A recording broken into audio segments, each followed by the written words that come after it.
Good morning, campers, and welcome to Midnight's Edge in the Morning. I am Tom Connors, and with me, as always, is the boss man, Andre, or at least he was up until Monday. Hopefully, you're doing well. Welcome back to the show, my friend. Oh, well, thank you. Well, I'm well. So yeah, glad to be back again. Only missed one episode. Just missed one. So I think we both 1-1 on that one. We'll let it slide once. Yeah. And that voice, that voice you know and you love, Mr. Razörfist. How are you doing this morning? No one loves that voice. You stop. I'm the Gilbert Gottfried of YouTube. Godspeed. Have you seen the Gilbert Gottfried audiobook of did you ever see the Gilbert Gottfried audiobook of 50 Shades of Grey? Yes, yeah. But yes, thank you for having me. Let's have some turtle soup. Exactly. Had to call in some reinforcements for the TMNT news. Well, it's not brand new news to some of us, but for those who are not up to speed, this is one of the many turtle projects that's in development over at Paramount. We're going to talk about the Seth Rogen Ninja Turtles. So yeah. And we have more things with Seth Rogen coming today. So just brace yourself. Whose dick did he suck? Do you know anybody? Someone I can tell. Someone in Disney, because he is in not just one more thing, but two more things to be covered today. And Tom, you only know of one of them.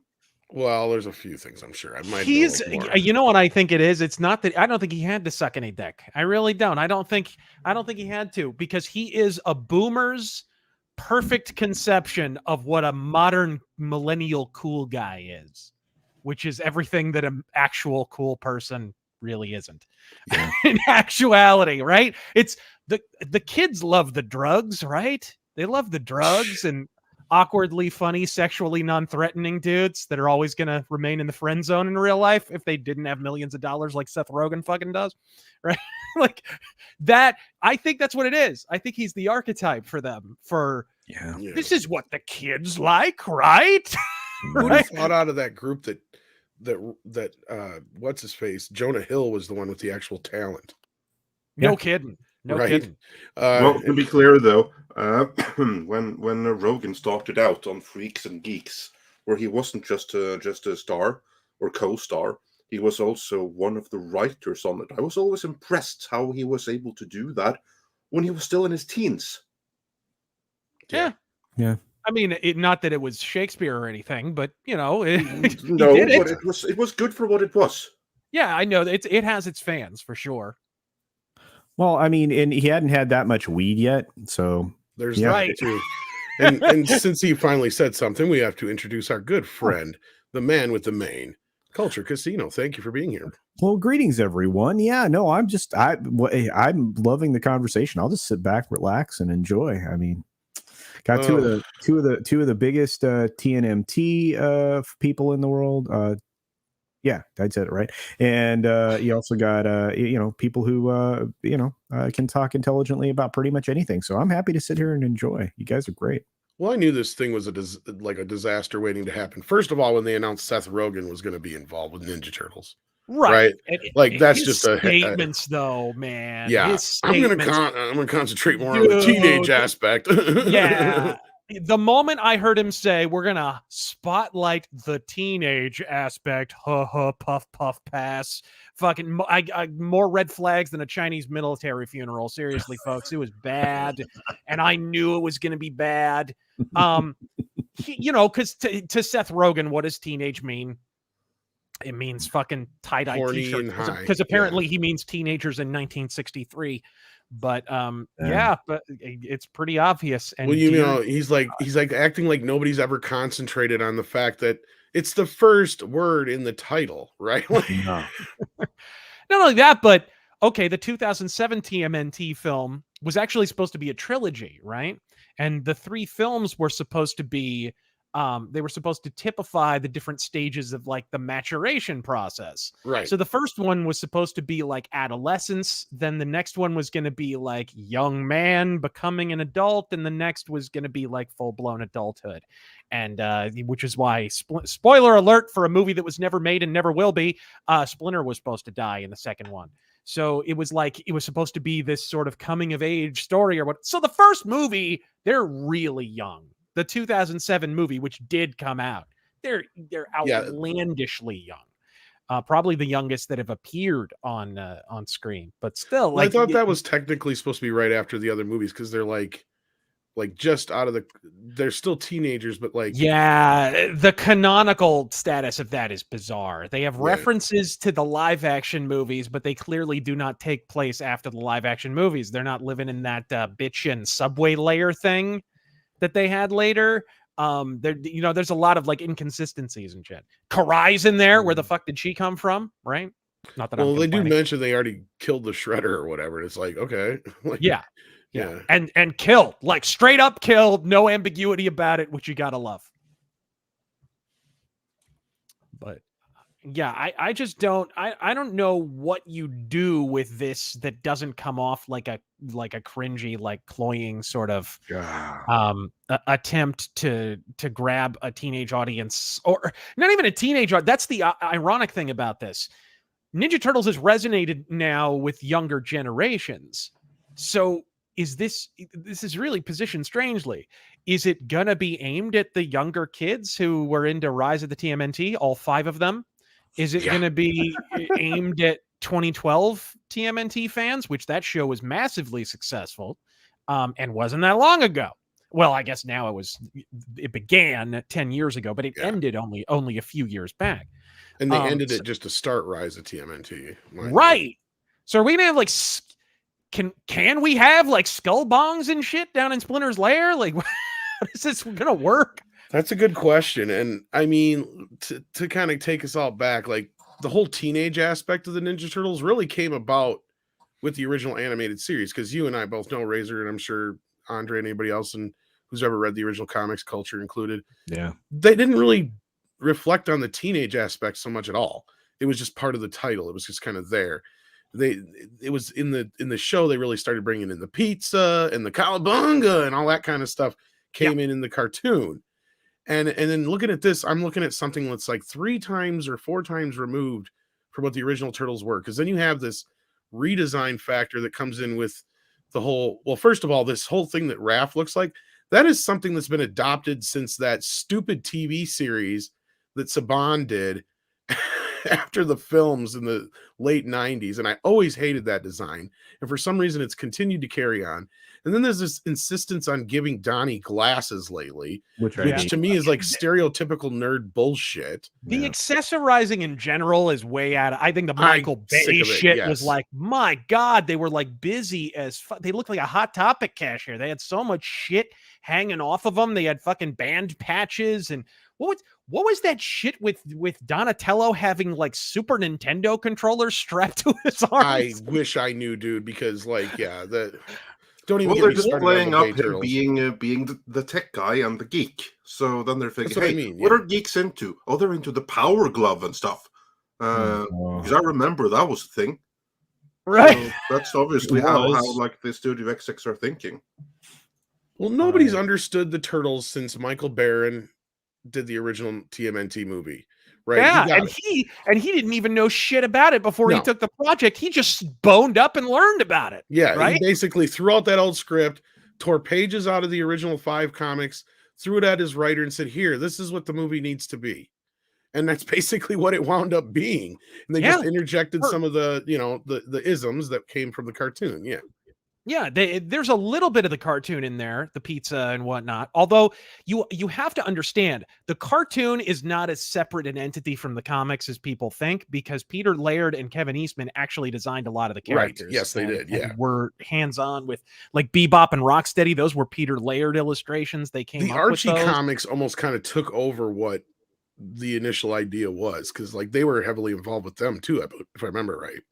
Yes, that was a Mirage thing. They had Mirage Studios was big for a minute there. Yeah, They actually had a whole division that were just doing the Archie comics. It was just that Archie were publishing them. Exactly. You know I mean? For those who don't know, it's just they basically started with, I think it was 2 or 3 scripts from the series, and then they just bounced off of there and did their own spin on those versions of the characters, basically. And it went on this whole adventure of going. I think I can't remember. Man, it got batshit. Towards the end, there was a floating. They were in space in another dimension, and there was had a a floating black suit, and There was a floating cow head named Cowlick. I shit you not. It was no, actually he's not a kidding. thing. He's not kidding. But there was also a lot of cool stuff that happened. Yeah, there was all kinds of It was, I think that's where Wingnut originally first came from and stuff like that. and some of the other Screw-Loose, characters, probably, something like that. They were in the show though. But there was a lot of shit in that, and all of it better than what we're about to watch. I have a feeling. Yeah. Well, no, and you're right. And Eastman and Laird loved coming up with new characters because I always thought that Bebop and Rocksteady didn't appear in the second film over licensing issues, which still could have been partially the case. But from what Eastman said, it was clearly they wanted to create new characters. And part of that was, of course, they create new characters, they get more money and toys and all that stuff goes along with it. But yeah, so I mean, there's that aspect too. So they were heavily involved with the creation of a lot of the new characters and the toys and all that kind of stuff, definitely. But no, like you said, this has come so far, or I was saying anyway, this has come so far because like we've got all these other influences in here now. I hate the design influence. At least they're getting it back to a little bit closer to the little original designs. But why does Leo have braces? And what is it lately with them and putting these like art like the cast shit all over their hands and stuff? That stuff bothers me too. It's just and again, it's another carryover from that fucking Saban series.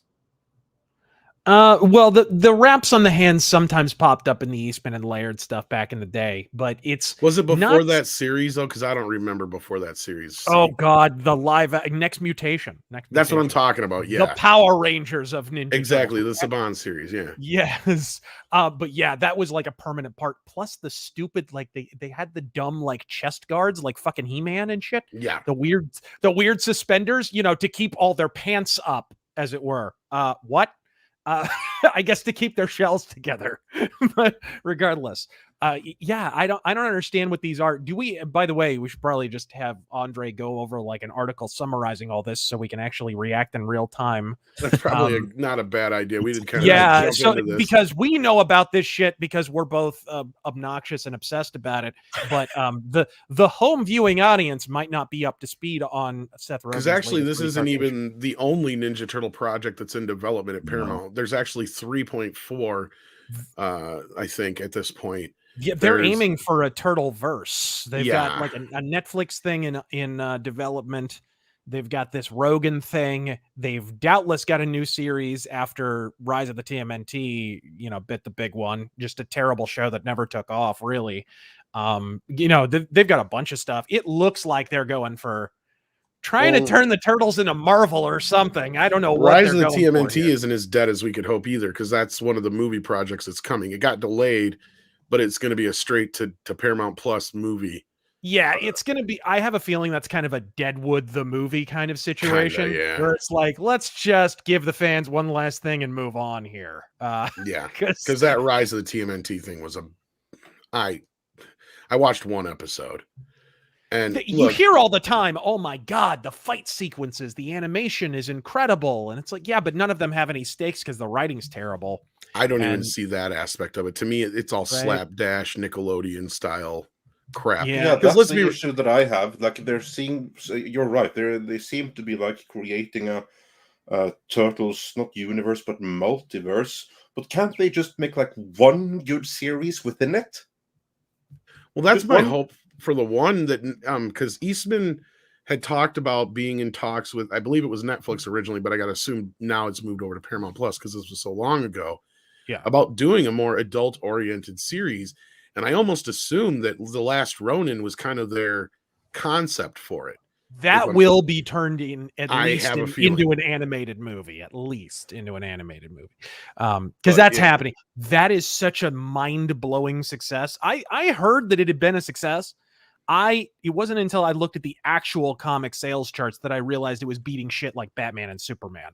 Yeah, it's one of the few things that isn't like indie comic or manga that is like doing really well. There was that Spawn comic too that was doing okay, but yeah, I was surprised at how well it was doing. I've got the first, I think, 4 issues. I got to get caught up on it, but from what I read of it so far, it's been amazing. Yeah, it's the Dark Knight Returns of Ninja Turtles. That's what it is, straight up, and it's damn good, really well illustrated, and from issue to issue, you actually, for the first time in years, you actually have a comic that you actually want to know what happens next.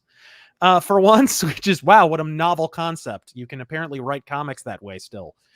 But yeah, apparently it's based on a treatment from the late 80s that Eastman and Laird had both agreed on. So that's why Eastman, that's why Laird, who is retired and has been for years, that's why he has a story credit on it, even though he didn't write any of the actual prose. He just signed off on it basically, but he helped write it with Eastman way back in the fucking day. Yeah. So this is basically a story that was just laying around and hadn't been made. Yeah, because Eastman's basically an employee now, which is kind of sad. It is. I know you kind of know this, but like, yeah. So like, basically, they sold the rights, and then Peter had a deal where he was continuing to make comics, but Eastman was off doing his own thing. Well, even before that, you had the initial. So you had Eastman and Laird. Everybody knows that. Yeah. They owned Mirage Comics for years. They were told, Turtles will have like a 3-year run. Yes, I love this story. Yeah. 10 years later, demolishing every sales record on planet Earth, they finally got to the end of the 10 years, and Kevin Eastman figured, oh, well, the ride's over now, and I'm doing heavy metal anyways, and I'm climbing Julie Strain in my spare time. So what the fuck? Why don't I just I'll cash out here, and my buddy Pete can take it over if he wants to, or he can sell it. I don't really give a shit. Plus, they're not really getting along at that point. Because they're two very different people. And so, that happens. And Peter Laird basically, instead of selling it, he kept it going. And he did. It's because of him. We should thank him, really. We got a lot of really good stuff. It's true. He cleaned up the mess after that Saban live action series and the first cartoon series, which kind of petered out at the end. Then he gave us the 2003 show, which was incredible. And it's probably still, it's like the Batman the Animated Series of Ninja Turtles. Yeah. So good. And then the 2007 movie, which is probably the second best of the whole series. It's incredibly, shockingly underrated. And then he cashed out to Nickelodeon basically because he was just tired of running it. And he was old. He was fucking old. And it's interesting too to mention that in this he had gone through a 20-year art drought. He was like the primary artist of Ninja Turtles at the beginning. And after like 1995, he didn't draw a fucking thing. Well, that was another thing too. And that's why Eastman stepped away as well, because it quit being fun, they said. Because they basically became, at first it was supposed to be just those guys, having fun making this comic at their house. And it became an enterprise, and they became two presidents or CEOs or whatever of a company. And it was not what they were wanting to do. And like you said, Eastman was like, peace out, whatever. But yeah, then Laird cashed in big time with Nickelodeon. But the day that sale happened, I'm sure I shed a tear, because I'm like, this is it. Ninja Turtles is dead. We're done. There is no future. And luckily, after that 2012 series, I watched a few episodes, and I'm like, it's good. I'm like, it's good. I didn't care for it as much. I'm like, I don't like the style of it, but I'm like, it's mostly harmless. It sticks with the canon for the most part. It's, I don't like some of the humor in it, but it's not made for me, right? I'm like, it's clearly made for 4 to 12-year-olds or whatever. Yeah, exactly. So, that's the thing. I mean, being honest, myself, it's better than the 87 show. You know what I mean? I'd have to debate. I mean, you're probably right on a sense of it. It's consistent and it sticks to a lot of the stuff. And there was things that they introduced from the comic that never made their way into that show. I will agree with you there. Yeah. But I mean, I don't know. There's something about that original, at least especially that first. Well, the original had great.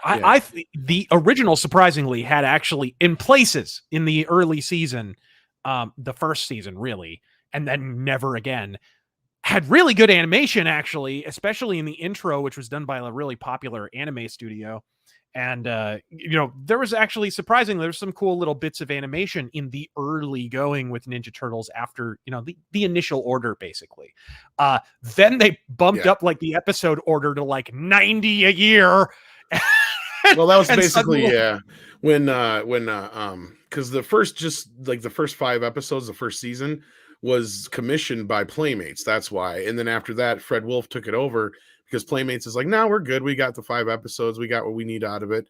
And they're like, yeah, but we got more demand for more episodes. So Fred Wolf went and made the license themselves. So they were usually under no obligation to use any of the toy designs unless they wanted to and all that kind of stuff.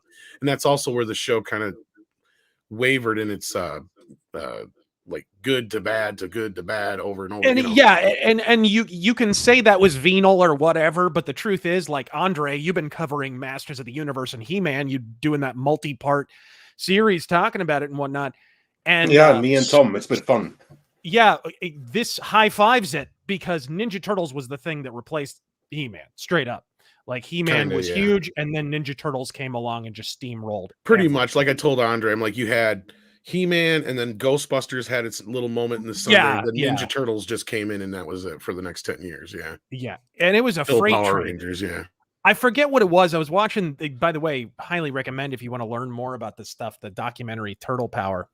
But they were talking, we recommend it all the time. Great documentary. They were talking about the one Christmas season in like 1992 where they set a record which stands to this day for, especially adjusting for inflation, for all-time sales for any line ever. I was going to say, because I was asking Andre about that, because we were talking about the He-Man thing. I was going to say, I thought there was the one season that Ninja Turtles did beat their record, but I wasn't sure. Yeah. It was nuts. Whatever the number was, it was astronomical. And you were just, and you know what? Looking back as a kid, I can completely fucking believe it. And the way they did that was not so much just, sure, it was a popularity, but He-Man stalled and it's getting new figures out all the time. Ninja Turtles didn't have that problem. It was, and that was the other thing, is in the office, if you could come up with a character that they thought would sell, they made it. So like that first wave of characters there's literally thousands of figures in that first run of from the many of them designed by Eastman and Laird. Like, if I didn't know this, but like Mutagen Man, which I had as a kid, the one that you could fill up with water and it had the brain in the jar with the legs, that was designed by Peter fucking Laird. Like, he designed a lot of that shit, and their price point was good too. They kept their price point down, which was also great, because I remember as a kid, that was one thing, is you could at least with your allowance buy a Ninja Turtle. Right, because they were under $5, $4, $5, something like that. Like, they kept it real cheap for a long time. Yeah, and this is the first time in my entire life in the last few years since the rise of TMNT where I've gone into stores and they have not had Ninja Turtle toys. And the few times that I have seen them in Walmarts and stuff, it's the classic line stuff. It's never any of the new stuff anymore. Like, Rise of TMNT has been dead for years. Yes, and what really shines a light on that, I think, is the fact that the NECA Ninja Turtles line is lighting the world on fire. So it's like, before we get into the NECA, wait, I just thought of something when you said He-Man, because one of the things that really messed He-Man up was when Mark Taylor left, because he was unhappy with the direction. You know where he went? He went to work on the Turtles toy line. I could believe it. Yeah, the same man who was responsible for some of the best stuff there. Yep. Only thing that I really had an issue with, like, how Shredder looked in that toy line. He was like, he looked terrible. He was so different from the cartoon, and just like this old man in a bare upper body for some weird reason. Yeah, it was one of those dreadful. It was one of those things, kind of like the old Kenner Star Wars toys, where certain things were just not right. It's definitely that. He was like doubled over and kind of like, no matter which way you posed his arms, it always seemed like he was holding his stomach, like he was holding in his shit or something. Like, it was really weird. Really, he looked like he was in a pose, like he was throwing a ninja star or something. Like that was their whole thing. Like a 90-year-old man who's kept just given in. That's what I'm saying. I'm trying. That was what they were trying to go for, but like in the end, they tried and failed. Yes. No, that was one problem with the Ninja Turtle figures, is some of the poses that they were stuck in were fucking wretched. Yeah, well, and they had this weird design philosophy. Kind of, I mean, I guess they were taken off from He-Man and other successful lines where you always had to be in a pose of action. Like, your knees, that's what your I mean, knees couldn't be straight. They had to be bent, and it had to be that. It wasn't until the Movie Star Turtles line when they started to get a little more realistic, which I bought a lot of those as a kid. In fact, I stole one from a friend. I still don't feel good about it. Those are still shit now compared to the NECA ones. They were, and it's amazing because you looked back on them as a kid and you were like, "My God, amazing, this is like real life." Well, those replaced my other ones, as a kid, because I was at that age where I was 10 when the first movie came out. So that toy line came out right after the second film, so it was like prime. That was it. Like those turtles replaced my main turtles in my toys. So it was like, I know what you mean, man. Like they were the best at the time, but looking back on them, because I still got a set of them, I'm like, these are shit compared to the new ones. And they had the dots on them. They all looked like they had boils or like some kind of like wasting illness. But just so people kind of, as we were saying, we're going to get into this real quick. Teenage Mutant Ninja Turtles, we got the logo revealed. The logo is the only thing I don't mind because this is the original classic Ninja Turtle logo. That's all it is. But they reviewed the logo, and of course we got those images.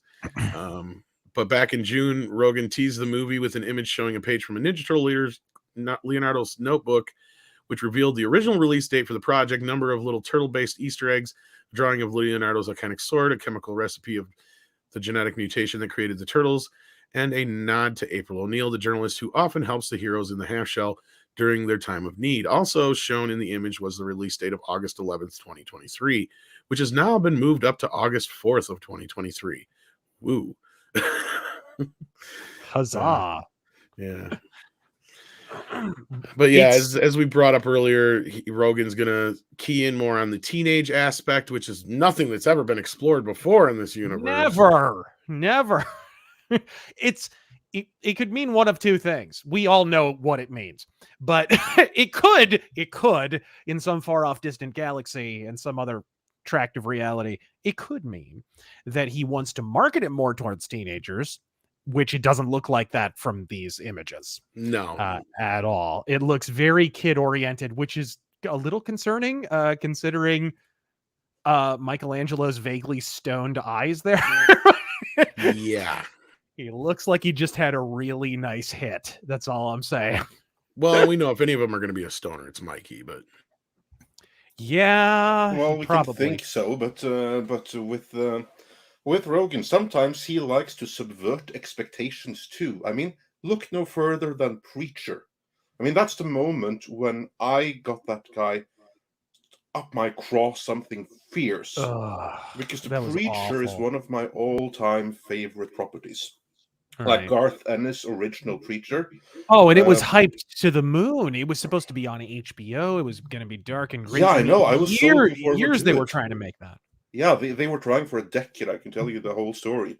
And when it happened with him, initially I was glad because I was thinking, now here's a guy who's not afraid of the religious aspects of this. He's going to do this right. And then when I watched it, this is like the first time I've ever felt from the very first frame, literally the first frame, that, oh shit, they're doing this wrong.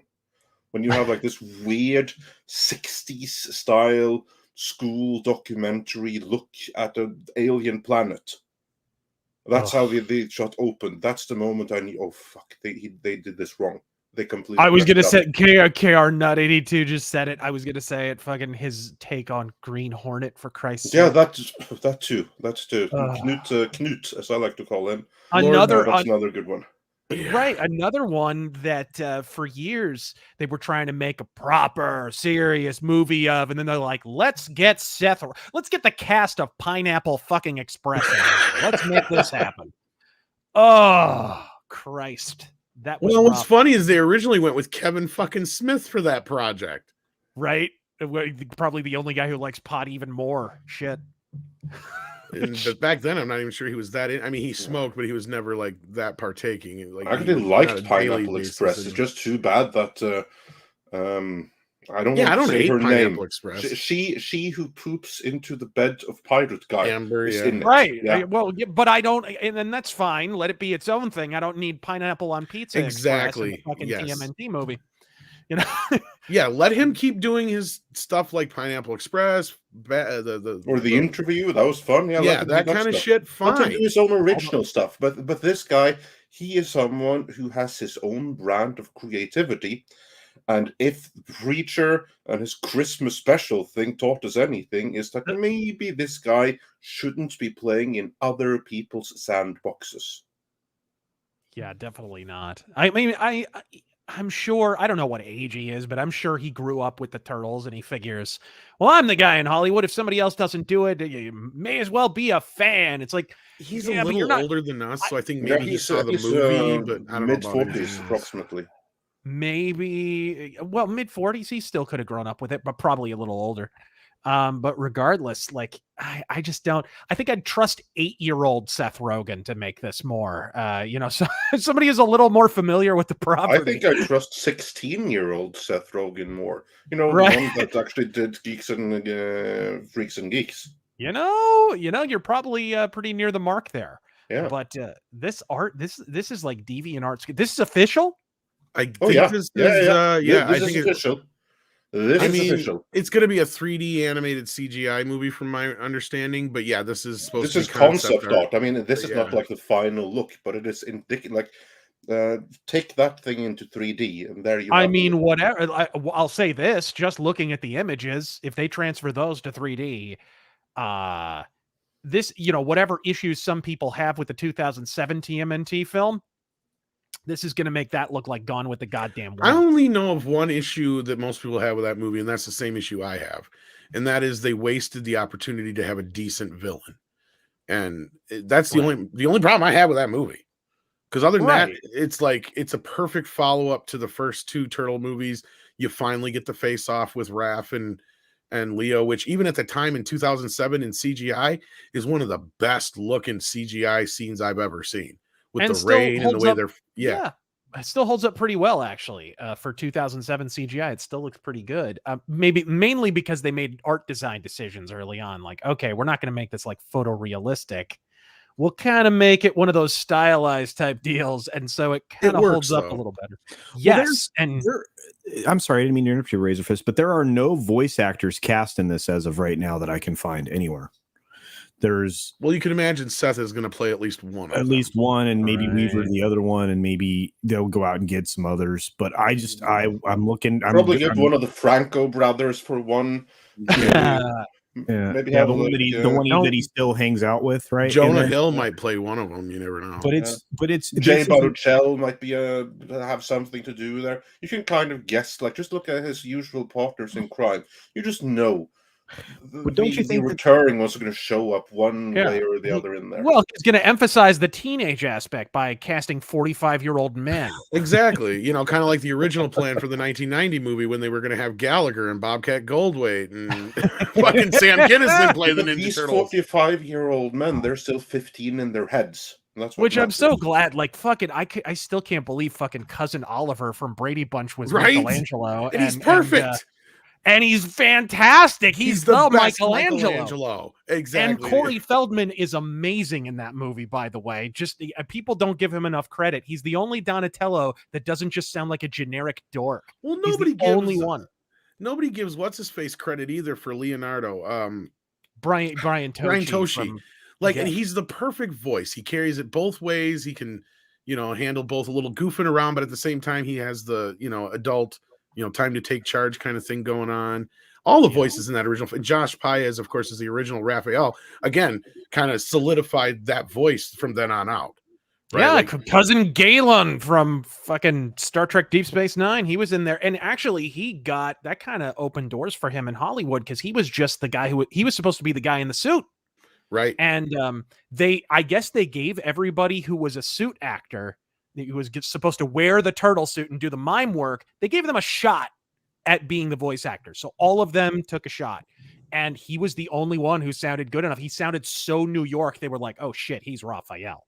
Like, we're going with him. So he wound up getting paid twice. So shit. Wow. And for those who may remember, he's the guy in the back seat of the cab who goes, what the heck was that? Oh, it's freaky. He hits himself. He hits himself with a cab. And then, also freaky, Michelangelo argues with himself over the price of pizza later on in the movie. Yes. Yeah, that's hilarious. He's the Domino's guy. But no, that kind of just made those characters come to life. And I think those are still my favorite versions. But, there's been talks for years of going back to that universe, actually. I wish they would. It was so pure. I mean, it's the comic book. It's just the comic book brought to life. They were like, I mean, Peter Laird and Kevin Eastman said it themselves. We got shockingly lucky with that movie. Well, and I think it's because they didn't have the oversight, right? Because for those who don't know at that time, as Razorfist said in the beginning here, There's a video out there where they flat out have they're talking to the guy at Playmates or whatever, and he's like, there's a 3-year window on this thing and blah blah blah. So they went into this with the whole idea that after 3 years this was going to be done, and the movie came in at the tail end of that 3 years, and it was a separate deal, and nobody wanted to make it. Like, everybody in Hollywood didn't want to touch it with a 10-foot pole. Andre, and why was that? Because in 1987 we got Masters of the Universe. Yeah, exactly. Yeah. Of course. Yeah. And Masters of the Universe was received so fucking poorly. They said, "Oh, a movie based on toys? Fuck that noise." Yeah, exactly. and so nobody wanted to make it. And in our interview with Robert Shea, we have that side of the story, because this movie almost didn't get made. Like, at every point, they were like running out of money. They didn't have the money. Initially, it was going to be this little $4 million kung fu movie, basically. And they're like, well, we can't make this. Like, one of the costumes is going to cost us like $1 million, right? So they got a hold of Brian Henson, who really got on board with this, talked his dad into it, and they really helped make it happen. And they put in, I think, like $1 million in just almost R&D themselves to just get this shit working and up and running. Yeah. And this thing, the movie still wound up costing like $10 million. Yeah, like, well, that's what happened was New Line Cinema saved them at the last minute, because they needed $6 million to finish it, or they weren't going to get done. Yeah. And they were sitting there in the office, and they're like, well, this is a Ninja Turtle thing. And he's kind of aware of them, but he's like, I don't know, is the thing even worth it? And Sarah Risher goes, are you kidding? My 10-year-old loves them. I bought him the entire set for Christmas. He's like, all right, fuck it. Give him $6 million. That's how it got made with Bob Shea. I mean, Bob Shea freaking rules. Yeah. And if we had more producers like him in Hollywood working today, we would be in a far better state. Definitely. The sequel, everybody and their mother wanted to be involved. Oh yeah, Warner Brothers was hitting. I remember they mentioned specifically they had shopped it to WB. Imagine that. WB could have had Batman and Turtles. You fucking idiots. Well, they I found out Disney too. Disney too. I was just gonna say, did you hear about that? That's how a couple of the people got fired from the project, including part of the reason they got rid of the director over that deal, because they went to Disney without asking. Yeah. Yeah, and everyone passed. Then the first movie comes out, and dude, like, people don't even remember how huge that was. That was like almost like a mini Batman '89. Well, huge. I've actually been tracking that, because one of the next things we do after He-Man and finish up some things for Conan and stuff was eventually I'm going to get to our Ninja Turtle retrospective. Right. I know if we had gotten to it yet, then I would have clicked right away, but I'm still deep in the He-Man retrospective. For those wondering, part 4 is coming in week, give or take. But yeah, at the time, there's a direct correlation, because Ninja Turtles is the 4th highest grossing movie of that year. But mind you, there's a couple other movies that came out. But I believe that one of the reasons the movie was such a huge hit is Pretty Woman. And hear me out here. Andre is talking about counter programming all the fucking time. There is a direct correlation between the box office and the run of Ninja Turtles and Pretty Woman and the amount of money made. And I guarantee you 90% of the money that Ninja Turtles made was moms going to Pretty Woman and dumping their kids off at Ninja Turtles. I shit you not, because there's a direct correlation between the box although you do have to factor in how fucking they were huge. Well, everybody wanted to see them. That's was the point. At that time. Yeah, well, that was the prime. That was 90. Perfect. And honestly, the movie should have come out in '89. It's an '80s movie. Like, it's not 90s at all. Well, it came out at the beginning of 1990, but yeah, like it is the last 80s like effects movie in a lot of ways. It's like '89. It's one of the animatronics everywhere. Fucking super 80s soundtrack. It's great. It's absolutely great. But like, it was so big after that, everyone and their uncle wanted to release the next movie, and probably would have made it even worse than it wound up being. Fox got involved and other people wanted to get involved, but and they turned them down. To their credit, they were like, nah, you know what? These guys believed in us when you bitches didn't, so we're gonna stick with them. Yeah, and it's incredible when you talk about the practical effects, Razor, because I mean, seriously, you're not wrong. Just the headgear alone took so many different elements, the lip wire, everything that happened with the eyes. That was Labyrinth helped that movie happen too. It did. Again, go ahead. No, it was basically they did with the Turtles, what they had done with the Hoggle character, they just did it for 4 people, and then they had to find a way to make it so that they could fight in them, which was the hardest part, because it was such delicate machinery.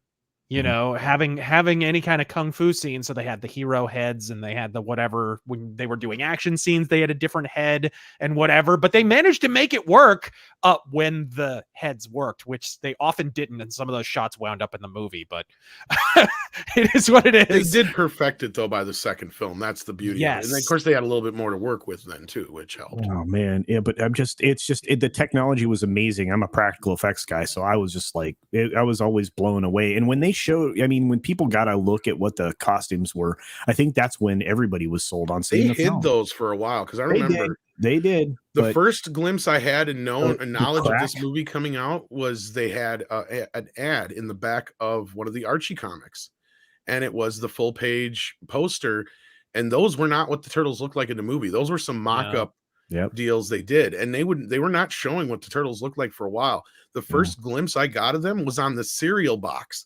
They had 4 images of the movie. One was Tatsu, one was Shredder, and one was Michelangelo on the phone, and the other one was Donatello coming up from the sewer. That was the first images I ever saw, and my mouth hit the fucking floor. Yeah.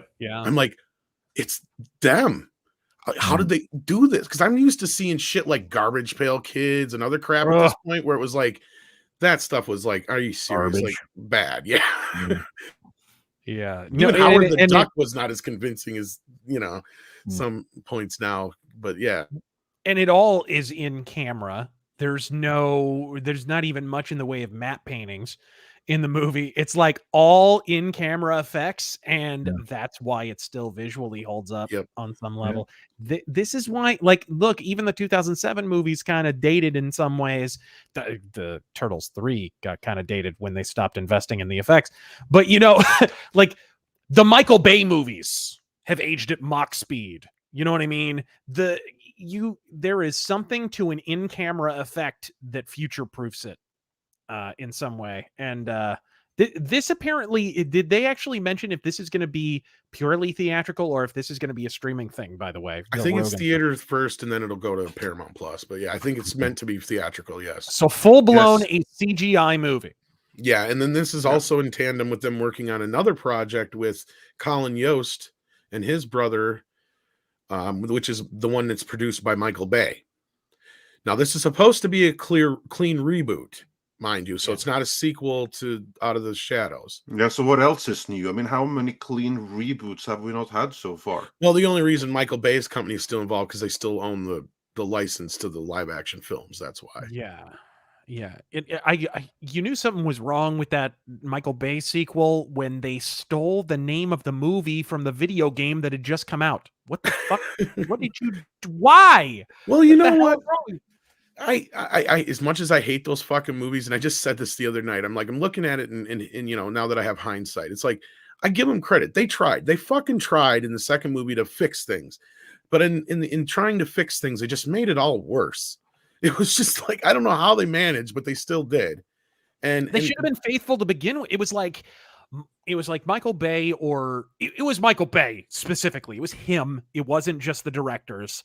I know a lot of people absolve Michael Bay of responsibility, but dude, he was up to his I blame him original more than conception stuff.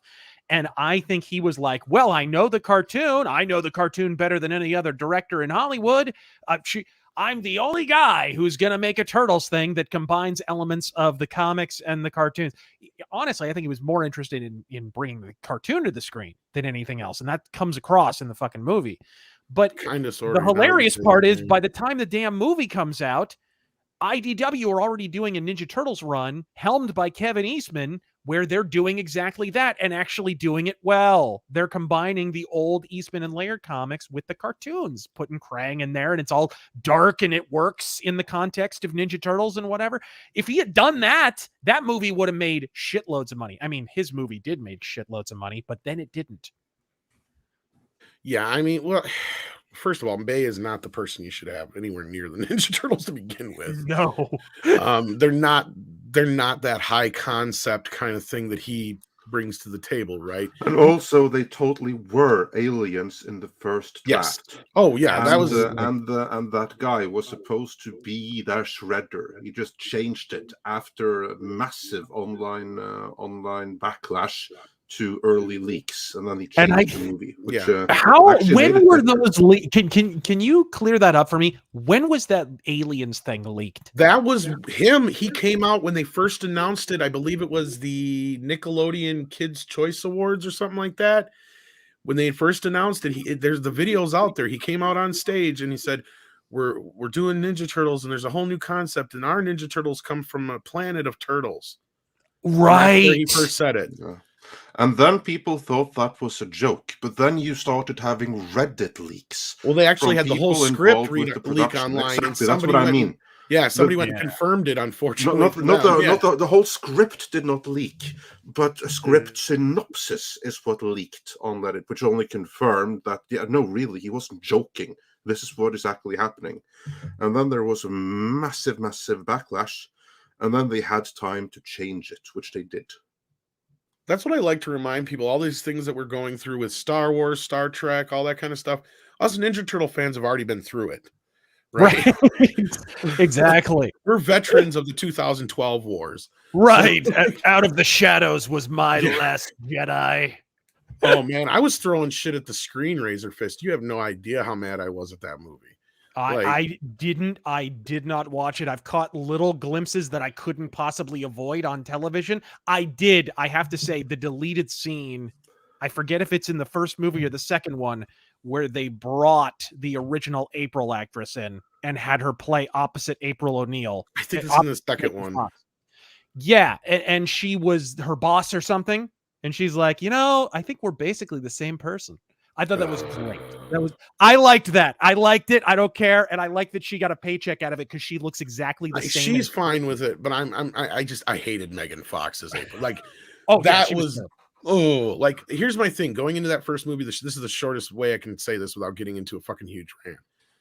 Because the Lord knows all the people who listen to us normally have heard me go on about this 1,000 times over, so I apologize. But going into the movie, my first thing was, okay, so now that they fixed the alien thing, once we knew that was out the picture, so to me it was like, okay, so the worst thing about this is going to be the designs. I think I can get past this. Oh no, the movie itself was just fucking utter garbage. And then you haven't seen the second one. The second one makes shit worse. Like, that's the problem. I mean, yeah, it was nice to see Bebop and Rocksteady, but you've got the wrong voice doing Krang and the shit that's happening in it, and it's like G.I. Joe 2 all over again.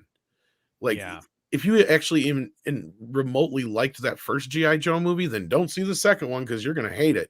Because that's basically the way I felt after watching this. It was the same kind of shit. And they carried over that stupid shit. I don't know who came up with this, if it was Peter Laird or who, but I can't believe they ever did, and I hate it. The stupid inner spirit animal shit. Wherever that shit came from, I wish it would go away, because I know it originated somewhere in the comics, because it's popped itself up in a few different places now. Oh, you're thinking of the IDW. Yes. Whoever came up with it, they need to be hit in the face for it, because I'm so sick and tired of it, because that's how Bebop and Rocksteady become Bebop and Rocksteady in the movie. Which it's is their inner spirit animal. It is so fucking stupid. I'm sitting here thinking, it is bad when the 1987 cartoon makes more logical sense than this shit. the one where Krang was a big, like, half naked guy in robot suit thing with a brain in his stomach. That makes sense. I can at least buy the last thing you came in contact with. You'll like that. As lame as that is, makes a hell of a lot more sense. Like, how hard is it just to have a vial of blood that said warthog and a vial of blood that said rhinoceros? Then you have the mutagen running through it. Like, how hard could that have been?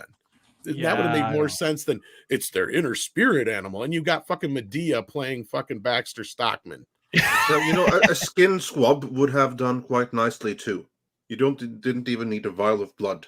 I'm just, you can bulk at Medea. I'm just surprised Michael Bay had the self-control to stop himself from asking Neil deGrasse Tyson to be Baxter Stockman. That's basically I swear to God, he would have done it. That's basically who he's got. Yeah, it's between that and that one guy who's the Ninja Turtle nerd on YouTube. They're clearly trying to channel him as well, because they were trying to get on his good graces, I think. But yeah, right. Right. I've avoided those as much as I possibly can. Here's the thing. We're talking about this Rogan thing, and here's kind of how I look at it. Ninja Turtles, there's so much that comes out. It's weird. With Star Wars and whatever, I grew up with it, and it really bugged me when they fucked it all up. Even some of the stuff in the prequels, even though I generally am a fan of the prequels and was since they came out, I wasn't someone who turned around on them after the sequels came out. I liked them. I legitimately liked the prequels.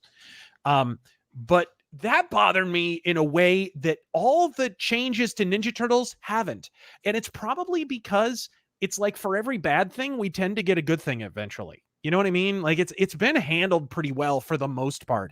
Ninja Turtles will have Next Mutation, and then you'll get the 2003 show, and then you'll have Michael Bay Turtles, and then you'll get the 2012 Nickelodeon show, which is pretty good.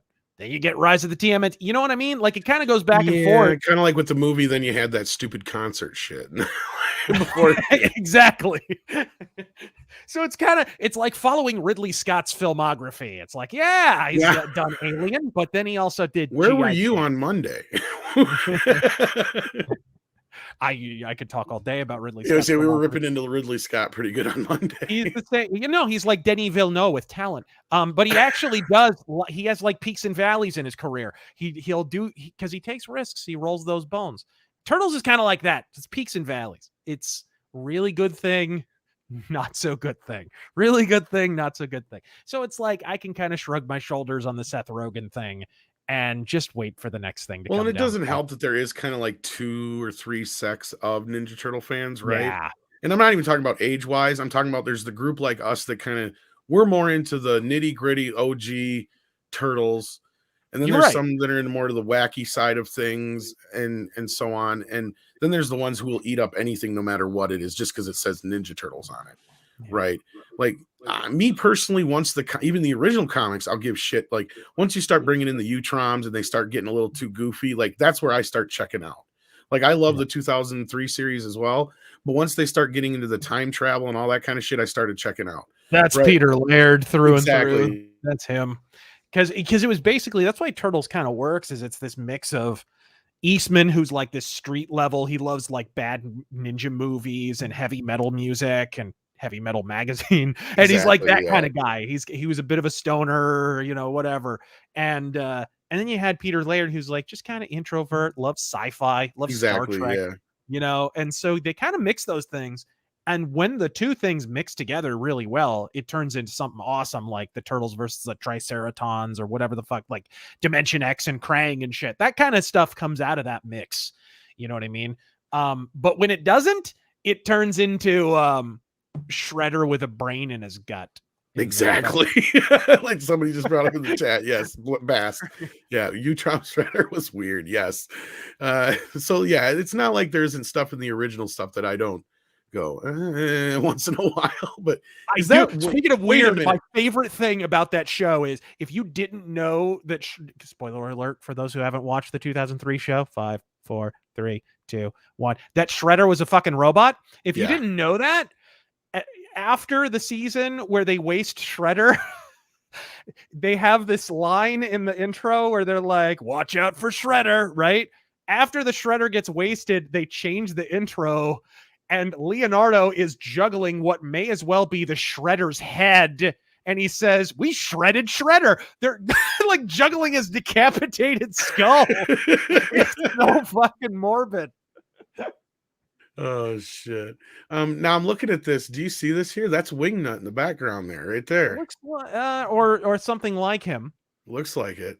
I'm pretty sure it is right there flying. That looks like Ray Fillet, though. That there does. Yep. And then so I think these and then there's I can't tell who this is over here, but I'm sure they're going to be mixing in. See, that's the thing that I hate about Rogan is, he's within our age range, so I'm sure he's aware of a lot of this stuff, and I'm sure there's going to be a bunch of stuff in this. Will be like, oh, it's kind of cool to finally get to see those characters do something. Looks like he's going to wedge in the turtle blimp. Speaking of which, yeah, that's in there too in the background. So is the technology. All this stuff's in there, like, and the whale and the squids in the background there and shit, like, right. Yeah, so there's clearly going to be some things that he's going to cram in here. So it's going to be more of the goofy aspect of it, I'm sure. And that's kind of what I was figuring. It was going to probably be more. If Rogan wasn't more into the movie, which he clearly isn't now, that's what I can see from this, because that's what I was afraid of. He was clearly into the series, which is fine, but I'm with you, Razorfist. That 2003 series got the tone much better. Like the original series wavers from season to season, and if you outside of the first mini series that kicked things off, it's a mixed bag, right? Yeah, for sure. And I think for the most, 2012 is an interesting case in that it starts out a little bit more wavering, and then it gained steam as it went along and got really good. Almost as good as a 03 show, actually, towards the end. Because the characters actually developed and whatever. And I also liked that the later season, it might have been the last season, they took a page, no pun intended, from the comic books. Anybody who read the old Mirage Ninja Turtles comics, the black and white ones, remembers that there were two major turtle series. There was not just Ninja Turtles, there was Tales of TMNT. Yep. And Tales of TMNT for a while outsold the other book. So it was like, and basically the concept of it was every single issue is just a random story at a random time featuring a random character. And, it's total one-off stories, like episodic. Well, most famously, Raph's was utilized mostly for the first movie, the whole stuff between him and Casey and all that stuff, if I remember right? Yeah, that was the standalone Raphael one. Yep. Yes. And but yeah, Tales of the TMNT, that's what they did with the last season of the 2012 show. They turned the show into Tales of the TMNT because I guess they couldn't get everybody back, or there was some kind of contract issues, so they made lemonade out of lemons, and it was a really good call because that last season is actually very watchable when it probably would have been like, oh shit, they should have stopped one season earlier. You know what I mean? It could have been that. I checked out once it got weird. Like on the DVD set, I only bought up to like volume 6 or 8. I can't remember which. Basically, once Shredder's first storyline is over and once they start getting into some of the goofier stuff. Like, so I kind of checked out in the 2003 series. And the 2012 series, I only watched a few episodes because, like I said, I clearly could tell it wasn't for me. But once I could see it was mostly harmless, I just was like, yep, I'm done. It's good enough for the kids. It's good. If you got kids, you should show them that show. My kid was never into the Ninja Turtles. That was a thing, like, unfortunately for me anyway, because, like the few things that he was into that we were similarly, Ninja Turtles wasn't one of them. So yeah, which is weird because a lot of kids got into the 2012 era. Like, he just didn't. But he was more into cars and like he liked things more like Looney Tunes and the Simpsons, so he was kind of leaned more into that kind of stuff. Oh, okay. A little bit more irreverent humor. Right. Well, like the stoner humor we're about to be subjected to. Well, let's see what the audience has to say. They've been extremely patient. We've got a few super chats here. Hyperguyver 2 said right off the bat, insert obnoxious Seth Rogen laugh. He also popped up in the trailer for Rescue Rangers, which we subjected Andre to before the show. Yeah, thank you so much for that. You're welcome. Glade Ribbon says, Hail Midnight's Edge. Anything Seth Rogen touches is an instant nope for me. Yeah, same with me. Unless it's one of his original ideas, no. Yeah, and even I was going to say Sausage Party sucked, but yeah, anyway. Yeah. But yeah, sad it's become that because his original stuff, much of it is really quite good. But Pineapple Express in the interview is now many years in the past, so I think it's super bad. I think time he that was he one of the co-writers on too. I think, wasn't he? Does I think so. But so he could use going back to old form and do something original where he truly excels. Yeah, which is sad. We need more original stuff. So original Hollywood. That's a good one, guys. You should take that act on the road. Fuck. But no, think about it though. Stuff like Superbad and stuff like that wasn't something we've really seen a shit ton of before. I mean, sure, there's probably parallels to other movies and stuff like that you can make. Same thing with Pineapple Express, but at least it wasn't something part 6. Shotgun Fringe says, listening at work, hail Midnight's Edge. Well, we're glad you're working, and thank you for listening. Hyperguyver 2 says, Seth Rogen is to 90s cartoons what J.J. Abrams is to cinema, cultural locust and vandal. Rip, Chip and Dale, TMNT, and Darkwing Duck. Oh, yeah, that's right. He's doing Darkwing Duck too. Can you imagine that? Let's get dangerous. Darkwing Duck. What do you want to bet he doesn't even know it's not based on Batman? It's more What do you based want to on bet? the I would put Phantom, hard right? cash on it. Dude, it's gonna be the Green Hornet Or not all the over Phantom, I again. mean all the Shadow, I'm ducks. sorry. Yeah, I bet you I knew what anything I he meant. thinks it's a Batman parody, which it kind of is in some ways. But Well, in the 90s, it really became that. But prior to that, it was more of a Shadow kind of takeoff. yeah, Let's get dangerous. right. And of course, they're not going to get probably the original voice back either. What's his face? I always forget his name. Anyway, Hypergiver 2, you're probably right on that. Let's see here. Michael Miller's in the house. He says, are you guys having a video on Trek latest funding pitch as Section 31 and Starfleet Academy fizzled out again? Yes. I guess so. I was just going to say, I don't know, Michael Miller. Nobody watches that shitty, but nobody cares. Yeah, well, we'll touch on it in the latest Star Trek 4 video. Show us on the video where the Star Trek 4 version. What are we up to? Like 9, 10? This, now? I believe, I've last lost night. count. What did we figure out was Culture 5? I think now they've announced this is the 5th. Yes. Yeah, I think you're right. I think this is the 5th announcement of this. Yeah, Going with Abrams was a good call back in the And day. It was for a those great that call. those that want to keep score, Star Trek 4 version 2.0 version 1, like the first iteration of the rebooted Star Trek 4, that was the one that was set to be written by McKay and that other idiot. I forgot his name right now. The ones who are doing Lord of the Rings over at Amazon. This really insane, stupid take of Kirk's father, Chris Hemsworth, being brought back to life. Yeah. Using some time travel shenanigans. It sounded really crap, and I'm sure it was. And those are now the guys running Lord of the Rings. So, yay. Yeah. And I'm sure we'll have some stuff to say for that in a little bit here. Wow. SN441 says, here is some future bail funds for Tom in case he fed posts regular regarding TMNT news. Yeah, I did get a little pissy this morning on Twitter, but I was pretty blunt and straight to the point. So I don't think Andre's going to get too mad. I just said, fuck Paramount and fuck Seth Rogen too. So, I think they both are justified and can be defended. So yeah. Right. Yeah.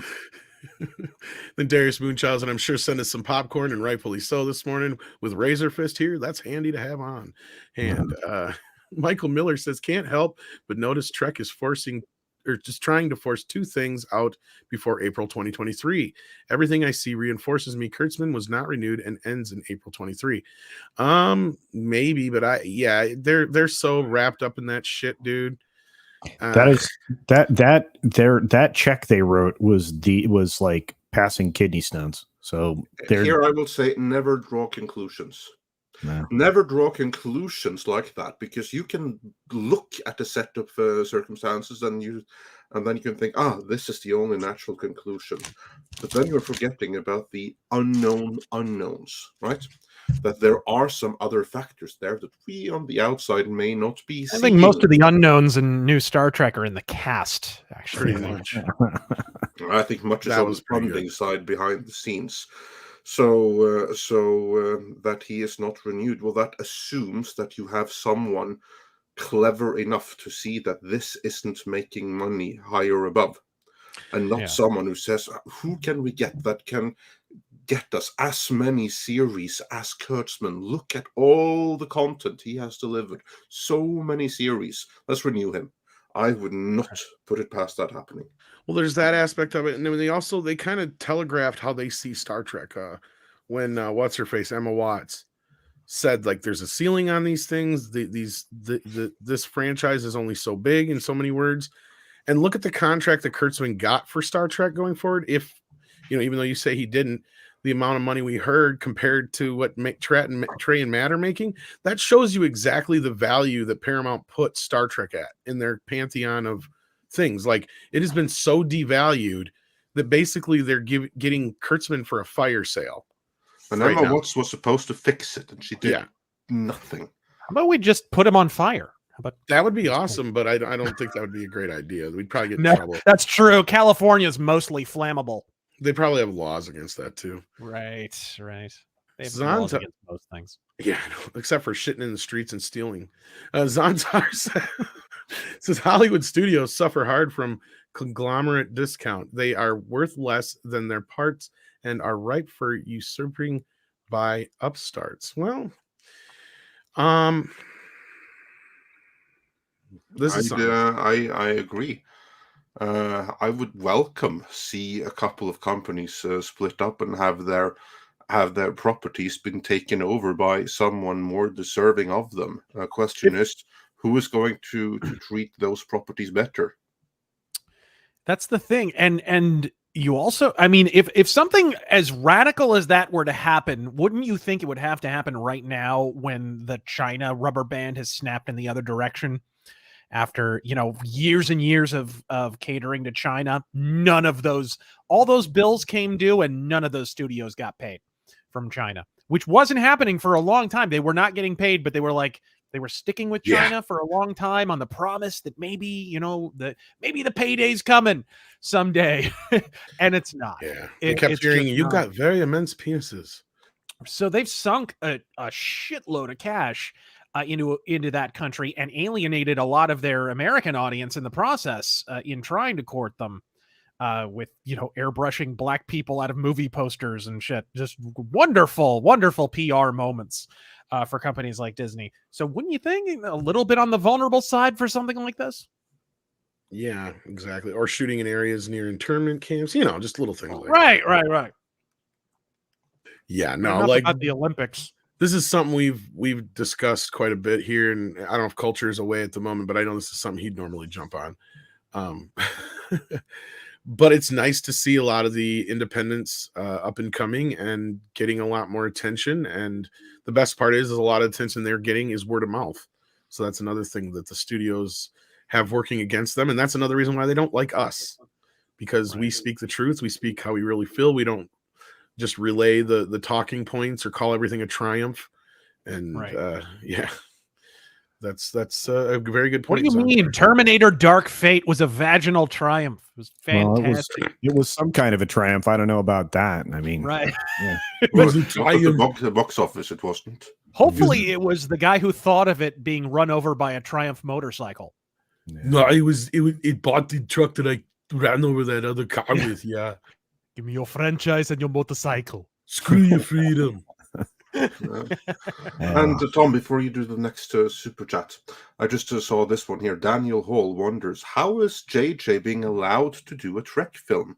WB paid him $5 million for exclusive productions. Apart from those where other studios have like prior claims, or he has interest, they didn't pay him not to do anything for anyone else. They paid him to develop so and so much for them. From what I heard from multiple sources, but what Andre's saying is true. Yes, if he had any prior deals, those are still in exactly. In effect. They weren't about to go and pay like another 100 to 300 million to Paramount or to Disney or whoever else had some kind of claim on him just to buy him out of the contract just so that they could own that. No, they'd be quite happy with him making more stuff like Lost and stuff like that for them. That's what they really wanted him for. And then, of course, they were hoping, or when I say they, then it's Walter Hamada, who heads up DC Films, hoped that JJ could work the same kind of magic on DC that he did on Star Wars and Star Trek, because Hamada is so stupid that he thought that was magic. Luckily, what is it, dude? What is it with DC and Warner Brothers and grabbing these directors after every ounce of creative energy has been sucked from their frame? You know what I mean? Like, hey, let's get on the Joss Whedon bandwagon post allegation. And that's like the thing that Abrams hasn't delivered shit for them, and the stuff that he has suggested, they have rejected. I mean, his Black Superman is going nowhere. One thing is moving forward, though, unfortunately, and that's one thing I did not want to see go forward. That is going forward. Namely, Justice League Dark, the Constantine series featuring Indian Constantine. That is moving forward. Wow. That's just about the only thing. Yeah. Pretty much Andre said a lot of what I was going to say. And the other side of it is that, Hollywood doesn't see, and I say this all the time because it's true. Hollywood doesn't see guys like JJ and Kurtzman and Kathleen Kennedy and all that stuff like we do. They see them as wonderkins. And yes, they brought JJ over with, and I've heard it from They see him as the next Spielberg. Yeah, the implicit reason, and that was the quote I heard from multiple sources, said the same exact way. Hamada wanted him to do for DC what he did for Star Trek. And that I have also heard independently of Tom and of Tom's sources. So this comes from multiple sources, that they think that he actually did good for Star Trek and for Star Wars. I don't get, how do they not? The same thing there. I mean, how do they? Okay, because they're out of touch. They just made this mistake with Whedon. Like because they brought him in to fix Justice League. The thought there clearly was, we'll do more work in the future with him, and he'll do for us what he did for Marvel. Exactly. That didn't work out on a lot of levels. Though. Yeah, but here's the thing. You know who brought him in? That was the Johns and Berg regime. They were the ones thinking, we can get Whedon and he can do this for us. Then we're starting to learn now. Yeah, we're starting to learn now what they wanted to do. And then Hamada came in, and he had the exact same thought as them, only instead of Whedon, Abrams. So that's like Hamada's folly. So same line of thought, but different administration. Yeah. And it's just unbelievable. They did not learn the lessons of the previous administration. The one that they only replaced largely because of blunders like this. This is mind blowing.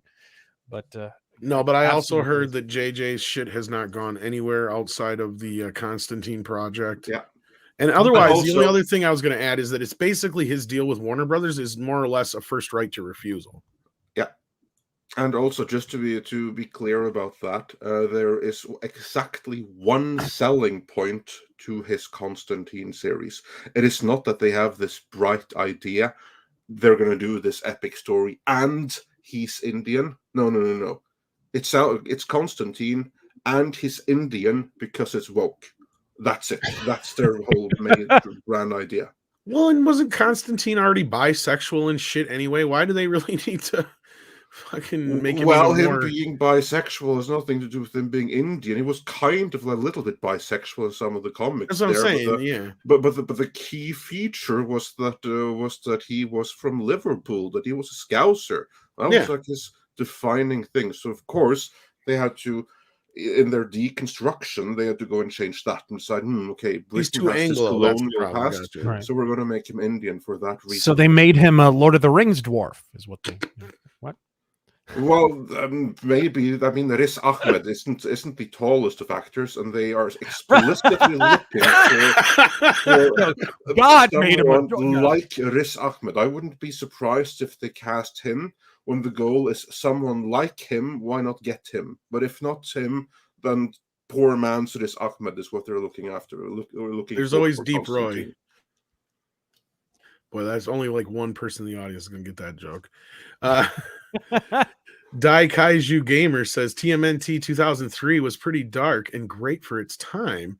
I compared it to the 2001 He-Man cartoon. Yes, great comparison.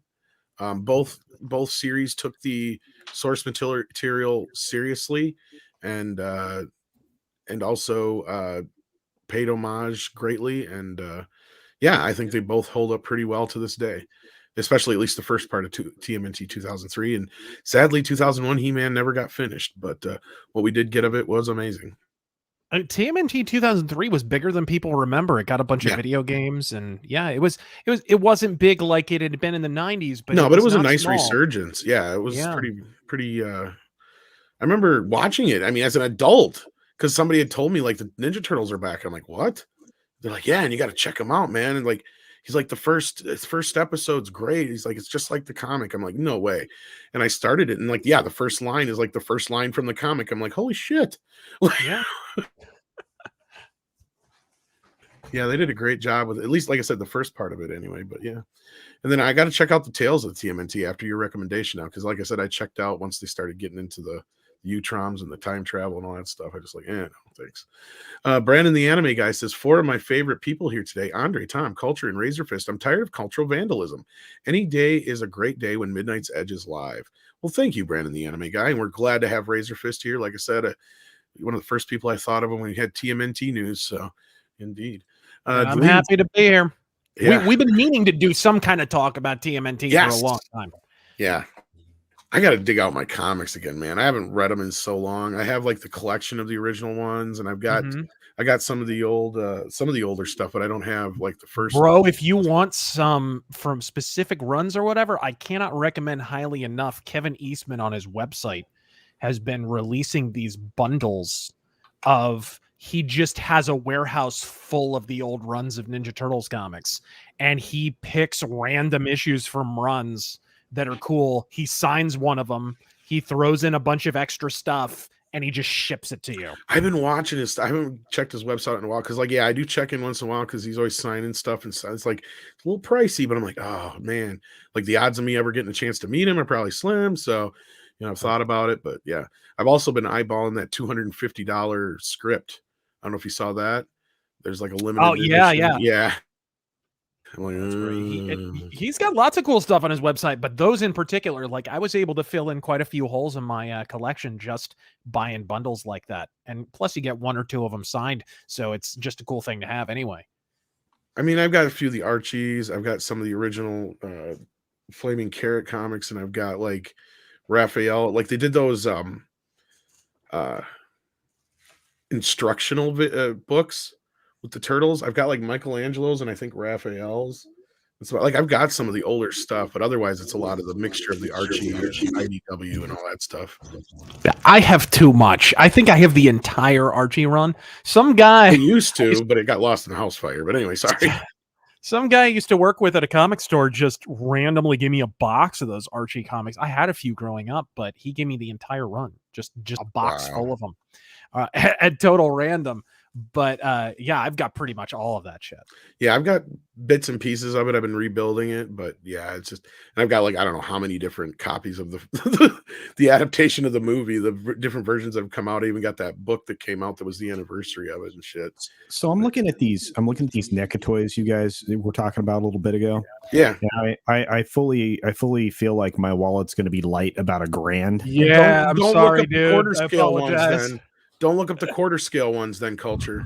Oh, okay. Oh yeah, they make them quarter scale and they're smaller, but be careful. There are bootlegs out the ass. Oh, Oh, yeah. really? And you will get But burned. which ones you if you're got? not Like, careful. yeah, which ones you looking at? Because the little ones are All of them. great.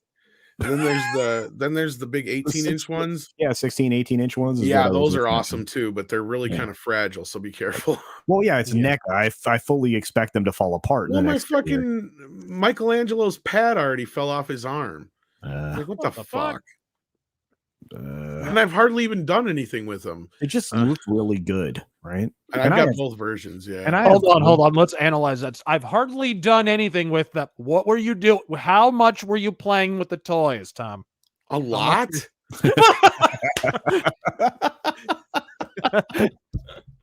I know Razörfist doesn't know me that well, but yeah, like I got a famous He-Man review with toys too. So people have been sending me toys now. Jeff C, I think, was in the chat earlier. Thank you again for his recent sending me of Ghostbusters. That one's not getting opened though.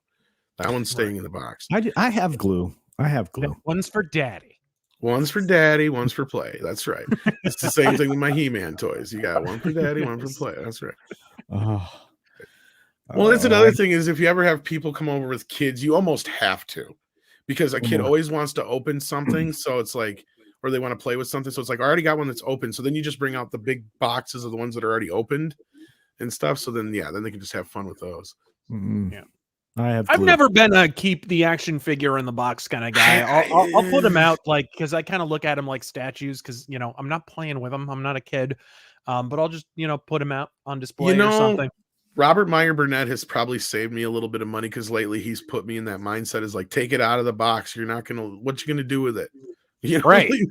So there's a lot of stuff that unless it's like extremely old or extremely collectible lately, I have kind of been not buying the two and just I look the same way at like comics and shit. It's like they're for reading. Stop with the bags and the boards and the bullshit. Like just put them out. They're goddamn magazines. Jesus Christ, people. Yeah, there's only a few that I've been doing that lately too. So yeah, thank Robert for that. And then Steven, aka Deleted Scenes, is in the house. Thank you for being here. I know he said he was going to be late earlier in the mod chat, but we appreciate you showing up. He says, "Hail at Midnight's Edge, panel mods and chat. Sorry about the turtles." Well, thank you, and we appreciate your empathy or sympathy, depending on if you're a fan or not. But yeah. And then we have Primarch Vulcan, and he says, or she says, "What are y'all's thoughts on TMNT Turtles Forever movie?" You know, I don't hate it. It's an interesting idea. What pisses me off is they've never released the full version on DVD or Blu-ray in the US. It's some edited down version, and it's in full frame instead of widescreen like it was originally shown. But that's the movie I always refer to when people bring up Spider-Verse. I'm like, yeah, I liked it better the first time when it was called Turtles Forever. Yeah, it's basically Turtle. Yeah, absolutely. It was good when you consider that it's the series finale of the 2003 show. That's what which is crazy to think about considering what year it came out. But that show went on a while. It did.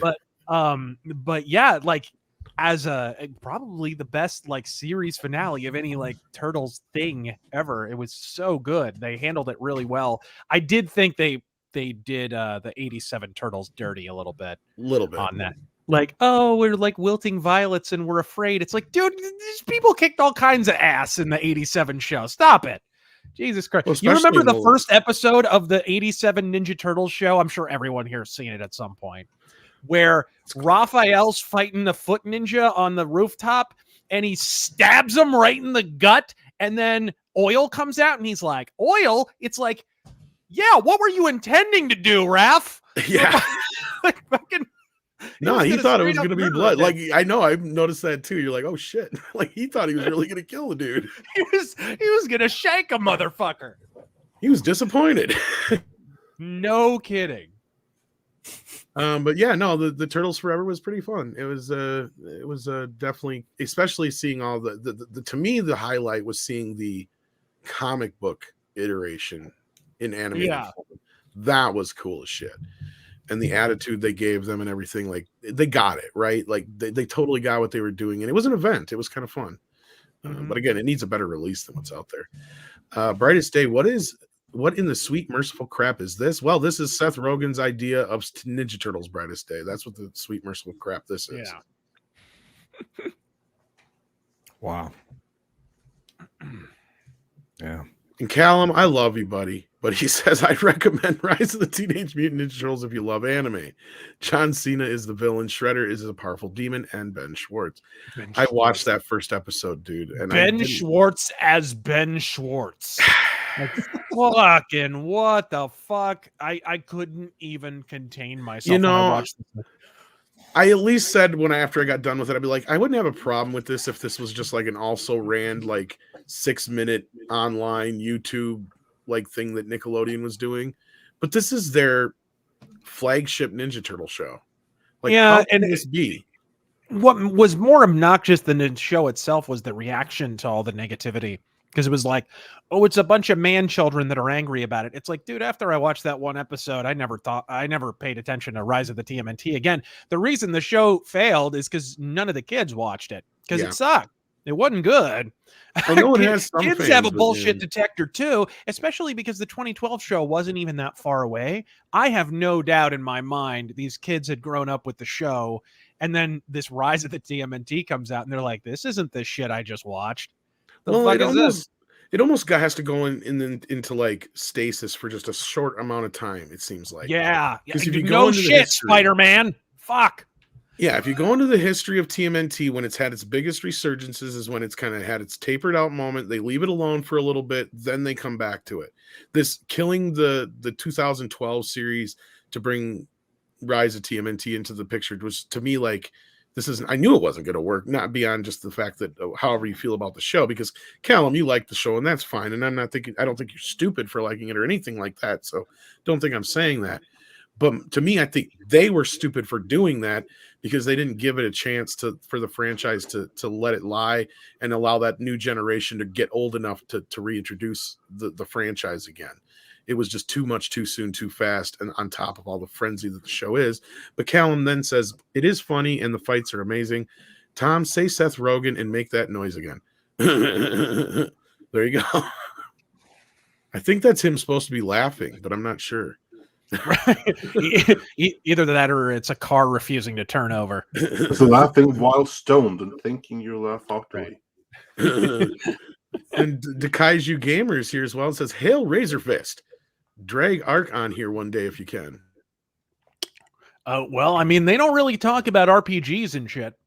Maybe if they make a really bad Warhammer movie, he'd probably come in here. if there is a bit maybe of the Seth Rogen Warhammer movie. Well, I don't know. You got to show You Andre that. give them ideas. I say you got to show Andre that game you just got of Solomon Kane. Yeah, I was about to Oh say. fuck! I got the second part of it. Oh, nice. So it's coming. Very nice. It's coming in waves, right? Yeah. So I got the first wave, like May of last year, I think, which is around my birthday, by the way. Fucking happy birthday to me. And then the new wave, the second wave just came out, which is just all the other, because the game is set up in such a way that it has like modules. It's like, you know, a particular story. It's a narrative kind of tabletop RPG. So it's a bunch of games all together. And so it's different stories. Most of them are directly from the Robert E. Howard pulps. And the rest are actually, like, some of them are finished story fragments, which is really cool. You get to play stories that you never actually got to read. You only got like a couple of paragraphs and then it tapered off. So like Death's Black Riders and shit like that was never finished. And then there's a few original ones. Like there's Solomon Kane Goes to the New World. Solomon Kane tries to find the lost Roanoke tribe. Solomon Kane and the witch hunters of Salem and shit. It's really cool. And they're all original scenarios that you actually get to play, and they never end the same twice, depending on what you do. When you play the Solomon Kane game, you can actually alter how the story plays out. So, like, for instance, I played Solomon Kane live on a live stream, and we played the Right Hand of Doom, right? And I think I actually pulled it off where I was able to kill the damn hand before it. I think you can actually stop the hand from killing the guy in the inn who normally gets murdered by the hand or whatever the fuck in the story, right? So you actually get to change it. It's really, really boss. So it's really replayable. You can go through and play it, and it's multiplayer. It's multiplayer co-op or it's multiplayer competitive. So it's a really, really neat game. Nice. And for those that wonder about the title, The Right Hand of Doom, and if that's a rip-off from Hellboy. No, Hellboy ripped it off from Solomon Kane. Oh, yeah. Oh, yeah. And in fact, I think Mike Mignola had already done some Solomon Kane covers at that point, because he was known for being the pulp comic guy at that time. I think that those comics came later, because I know that Dark Horse, they commissioned him to do covers for their Solomon Kane You're series. right. Wait, no. Only came... Actually, you're not right. He did for Conan, come to think of it. He did a Marvel, the Sword of Solomon Kane. He did. And it's a really cool story too. Yeah, you're right. So yeah, Mike Mignola was aware. He was totally aware. Oh, of course he was aware. I'm just saying for those that may thought that Mignola invented that title, that this is not the case. But yeah, you're right. It did work on Marvel's original Solomon Kane series, and that predates Hellboy. That's probably where he learned about Solomon Kane. Possibly. He did a really good Quorum series too. He was known for doing pulpy comics prior to doing the Hellboy thing. So yeah, I mean, Hellboy was the natural progression of his love. Oh yeah, for sure. I mean, it definitely has pulpy kind of elements and whatnot in it. Absolutely. All right, Tom, moving along with the super chats. Yeah, Common Sense says, I recommend Rise of the TMNT 2, and I know it has some fans. What's weird is I notice it has a lot more adult fans than anything, but which is odd. It is. Because their Splinter have a great character arc into Responsible Master, good take on Purple Dragons, best Donnie. We're getting some echo here. Oh, I think that let's see here if I can. Oh, I think it was Razorfist. Yep. Okay. Yeah. I'm sorry about that, guys. No, I just turned up my speakers. No, that's all right. But yeah, no, like for those, like I said, I could see it working as like an also ran little 6-7 minute segments, but I just couldn't watch it as a series. But for those who might be into something like that, go for it. Chris Catman says Seth should not touch TMNT after what he did to Santa Inc., which is funny because in that one article, they do bring that up too. The whole Santa Inc. thing is like a positive or something like that. It's like, how's that a good thing? I know. Hey, look, this thing that nobody watched. Fucking Jesus. Yeah. Well, those who watched it were like very like upset by it too. Luca Rocks is here and says, "Hail all! When is Razor's next mythos?" Well, whenever I get around to it, I've got kind of like 3 different ones that I'm kind of messing around with at different times, but because those just kind of come together when they come together. That's just how it is.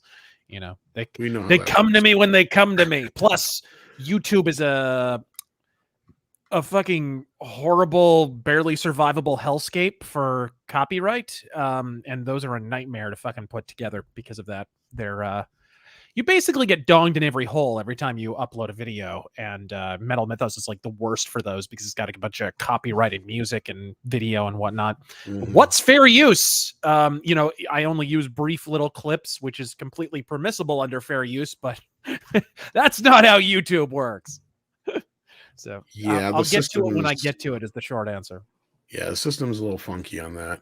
Menka J says, with all the Turtles talk here, some good news. The video game TMNT Shredder's Revenge just recently added Master Splinter as a playable character, and he looks awesome. Yeah, I can't wait to play that. Does anybody know when that's supposed to be out? I did see it was supposed to come out late last year, so they pushed it back. They said something like Q4 2022. So we'll see. It doesn't have a hard release date though that I know of. Yeah, I've been checking lately once in a while, but if you haven't played it, there's a fan game that's like that, but on crack that already came out, and it's called TMNT Rescue Palooza, and it's mind-blowing. It uses the engine from Ninja Turtles 3, the Manhattan Project, and it has fucking everyone. Tatsu's in this game as a playable character.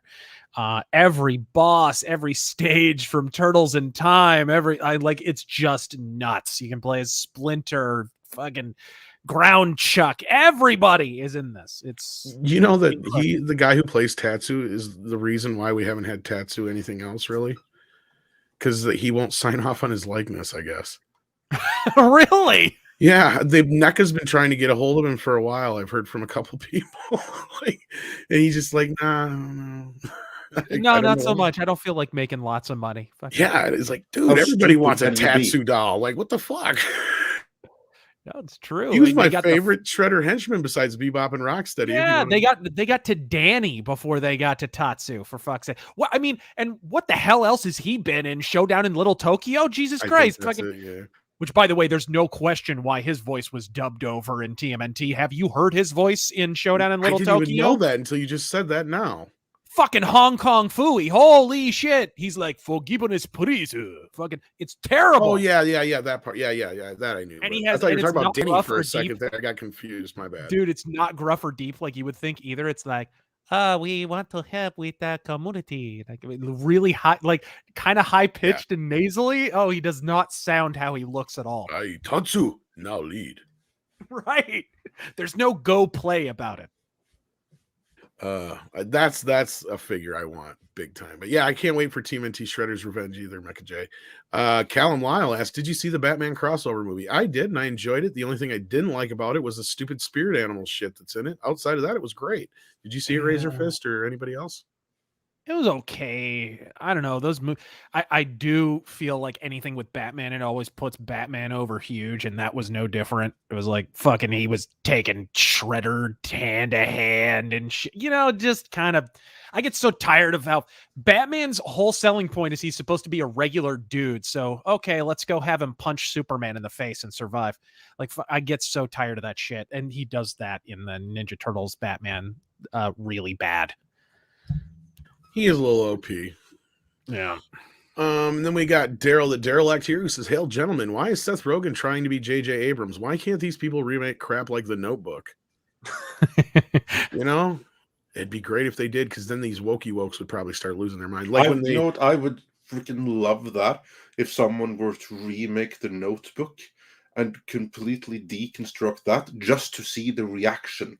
Not because I have anything against the fans of The Notebook, but just to highlight the insanity of what happens with everything else, because that is kind of like what it takes. I mean, just think about it. When was it that the masses really got involved? Well, it was in Game of Thrones season 8, because that hurt the normies too. yeah, the only other time I can really think of is when they announced they were going to do something with Buffy, and the new lead was going to be a black woman, and some of the wokey wokes lost their minds, and we were all like, "Yeah, how does it feel?" Yeah, no, more diverse remake of The Notebook is absolutely needed. Well, I mean, I mean, look look at Whedon's- that movie. Look at that Whedon's movie. got a It's lot of deeply fans. problematic because it's not diverse enough. Yeah, Whedon still got a lot of fans. You'd be surprised. I said in my Whedon video a while back, between Buffy, Angel, and Avengers, Joss Whedon's writing has touched nearly as many teenagers as Joss Whedon. Pause. I was laughing, but I was muted. So those are my favorite reactions. Gosker Verlot says it feels like we should have the it can't get any worse point, and yet each day something new comes along to say hell it can't. Yeah, exactly. Even though we've been aware of this for a while and some of the other things they're up to, as a TMNT fan, I've gotten used to just being abused at this point. Right. And also, I have to say, never ever use the term "it can't get any worse" for two reasons. One, it can always get worse. Right. It's And like two, being the guy. It's like being the pilot in the Star Wars scene who says there's too many of them. That motherfucker's always going down. Yeah, You know exactly. Not only can it always be worse, but we have a nice expression for saying stuff like that in Norway. Translated, it means tempting fate. Oh yeah. This is why I don't like to use the word plan. Yeah. We have an idea. Okay. And then the moment somebody utters the word plan, shit goes out the fucking window. Yeah. If you say you have a plan A, well, if you have a plan, then make sure you actually have a plan B, C, D, and E as well. Because plan A just went out the window. Then you're right back around to it's an idea. Yeah. So, whoops. And you're going to end up with let's just wing it. But since I hit it anyway, let's grab it on screen here. Snail Messiah just sent in a super chat for 50 Danish kroner, who says Metal Festival in Danish National Museum, Andre. Denmark has no restrictions now. I think there will be talks by Hulug. Am I saying that right? Among others in March 17th through 19th. Heilong.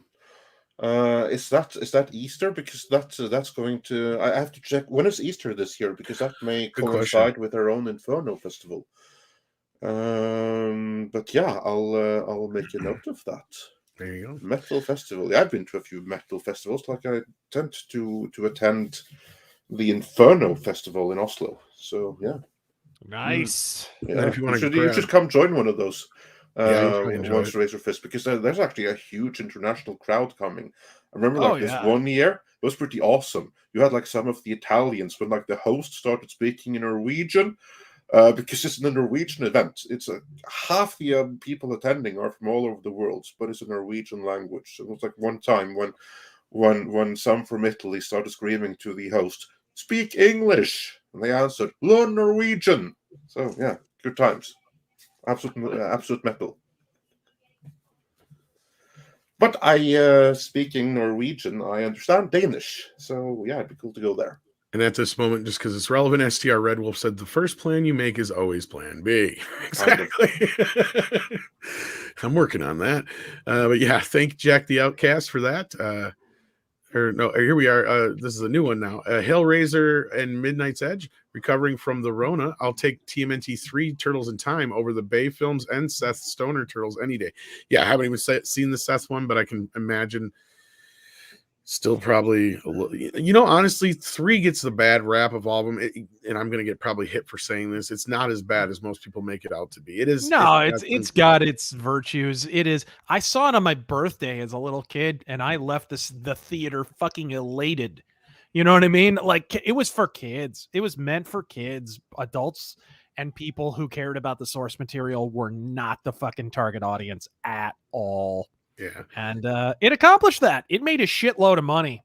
It did. I mean, honestly, if like Andre's a fan of the fan edit, if somebody went through and cut out some of the stupid jokes, it would probably help the movie. Because that's really the downside. Outside of that is, you know, like the Kyoto brothers came in and took over for the effects, but that was just because New Line, they were hedging their bets on this. They knew this one wasn't going to make nearly as much money as the second one, so they didn't want to spend as much money. And so the second one had made like 30% less than the first one or whatever it was, and so they kind of knew where it was headed. They're not dumb. I understood what was going on, and like you, Razorfist, I wasn't as happy with it as, you know, I could have been, but it could have been better. But like at that point, it had been 2 years since the last one. I didn't even know we were getting a third movie until, I don't know, I went to see some other movie and I walked out and I seen a poster and all I could see was like the big 3 something or other, and you could barely make out what the fuck it was because it was that samurai painting of them on the horses. Right. And I'm like, what the fuck is that? Is that a Ninja Turtle movie? So after the movie, I walked out and I'm like, I got to go check this out. And I went over there and sure as shit. And I'm like, oh, there's another Ninja Turtle movie coming out. It's like, okay. So like, yeah, it was kind of like, it just kind of came and went, but I did go see it opening weekend. It was like, it's a movie. It's not nearly that great, but you know, it could have been worse. But, and also I just want to say good luck in getting over there on the Rona. Yeah. On that part, definitely. Yeah, I just got over it myself. Really? A couple of weeks ago. Yeah. Wow. Hit me like a Mack truck, but it was kind of pretty sure it was the Omicron, the one that's kind of like the 24-hour flu of coronavirus. It wasn't fun for that it wasn't fun for that 24 hours, but it also didn't, you know, it was like a bad 24 hours and then recovering from that for the next 5 days. It was kind of what it was. It was, if you got to get that one. If they're going to insist on keep giving these things like names like Omicron and all that stuff, the cure has got to be called like Optimus Prime or something like that. Right. I'm waiting for the Unicron variant. Yeah, or I got the Optimus Prime shot. Like the cure for it. What was that, Andre? Sorry. Yeah, or the Matrix. That would be like a good cure for it. Yeah, there's this brilliant kid. Somebody sent me the video the other day who talks about the fact that we're in this parallel universe. He's trying to explain away the Mandela effect, saying that's why Mandela's death is believed to be at a different point in time for some people than other people believe. And he says it happened at CERN, and now we've combined with a parallel universe or something. It's very strange. It's an interesting. He's a pretty bright kid, but it's an interesting theory. It already makes more sense than the plot of the last 2 Ninja Turtles movies. That's true. But my question is, when and he also just spoiled like the plot of Doctor Strange, the Multiverse of Madness. Pretty much, because that was going to be my next question: is when does Toby and Andrew Garfield show up? That's all I want to know. It's soon, I hope, because they were they really did bail out, you know, Marvel Phase 4 or whatever you want to call it. But they need to bail us out right now. I could use some help. Yeah. Master Clockwork says, if you hadn't already, the praise I saw for the Chippendale trailer had me lose my faith in humanity. It's just one long robot chicken. Where are they now? Joke. Oh, good God, Gertie. Have you seen this trailer yet, Razorfist?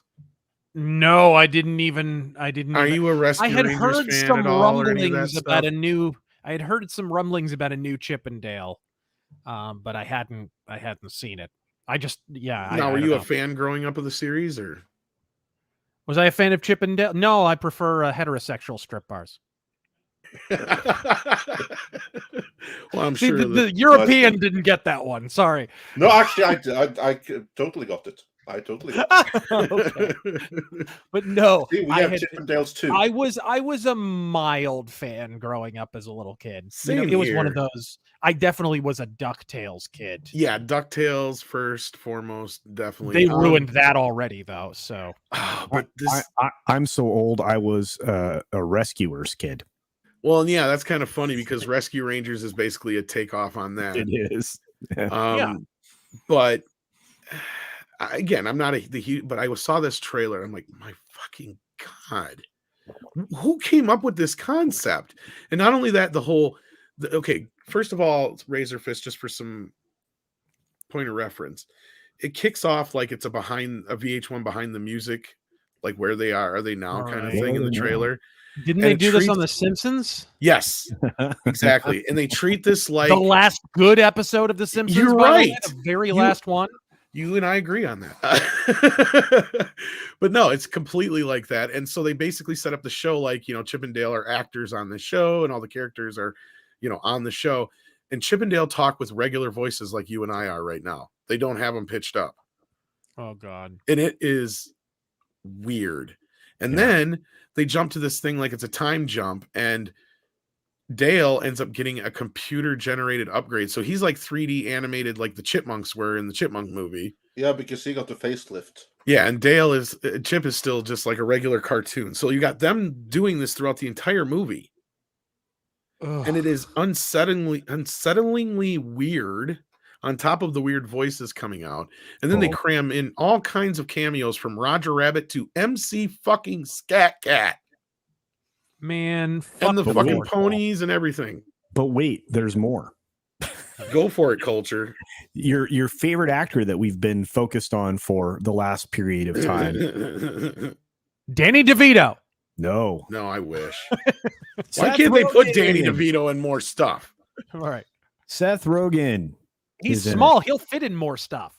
Oh God. Yeah, and true. he plays a Viking-like character. I thought that was insulting. Yeah. I mean, if there's some kind of cultural appropriation I don't appreciate, it's that guy dressed as a Viking. What's And funny is I've heard Danny DeVito's an awesome dude, but he's one of those guys that actually has that thing where his handler will tell you, and ahead of time, don't say shit about his height. Really? Yeah. And yet there's a whole film called Get Shorty. Right. Well, for fuck's sake, what was Twins? You were putting him against Arnold Schwarzenegger, who's like 9 stories tall. Yeah. God. Anyway, you were saying, sorry, we rudely interrupted you. I was just saying your favorite guy's in there, and he Seth sounds Rogen. and is just as dumb as you could imagine. And who is he playing? Who? Don't tell me Viking, it's that's what I Monterey said. Jack. No, he's playing a Viking. He's playing very bad 3D animated Viking. Yeah, I joking. see. That's what the reference was about. Yeah, Yeah. exactly. I wasn't joking when I said that's like one kind of cultural appropriation I don't appreciate. Well, this is Mindfully basically playing Vikings, Wreck-It Ralph meets all kinds so of I'll other do an things exception too, for him. It's Because like there's these in jokes with animation though, like Wreck-It Ralph did with the games. Sounds like it's more like Pixels, honestly. yes, that's exactly the reference I was about to fire out there. It Kind of, there's- sort of too, yeah. yeah, it's bad. It's like Ready Player Zero. To be honest, it's terrible. This is What awful. are they going to get Russell Brand to be fucking Monterey Jack? What the I don't fuck know. is going to? They might. I don't know. But they paid money to put My Little Pony in there just for you, Razorfist. Well, at least they're hitting me where I live.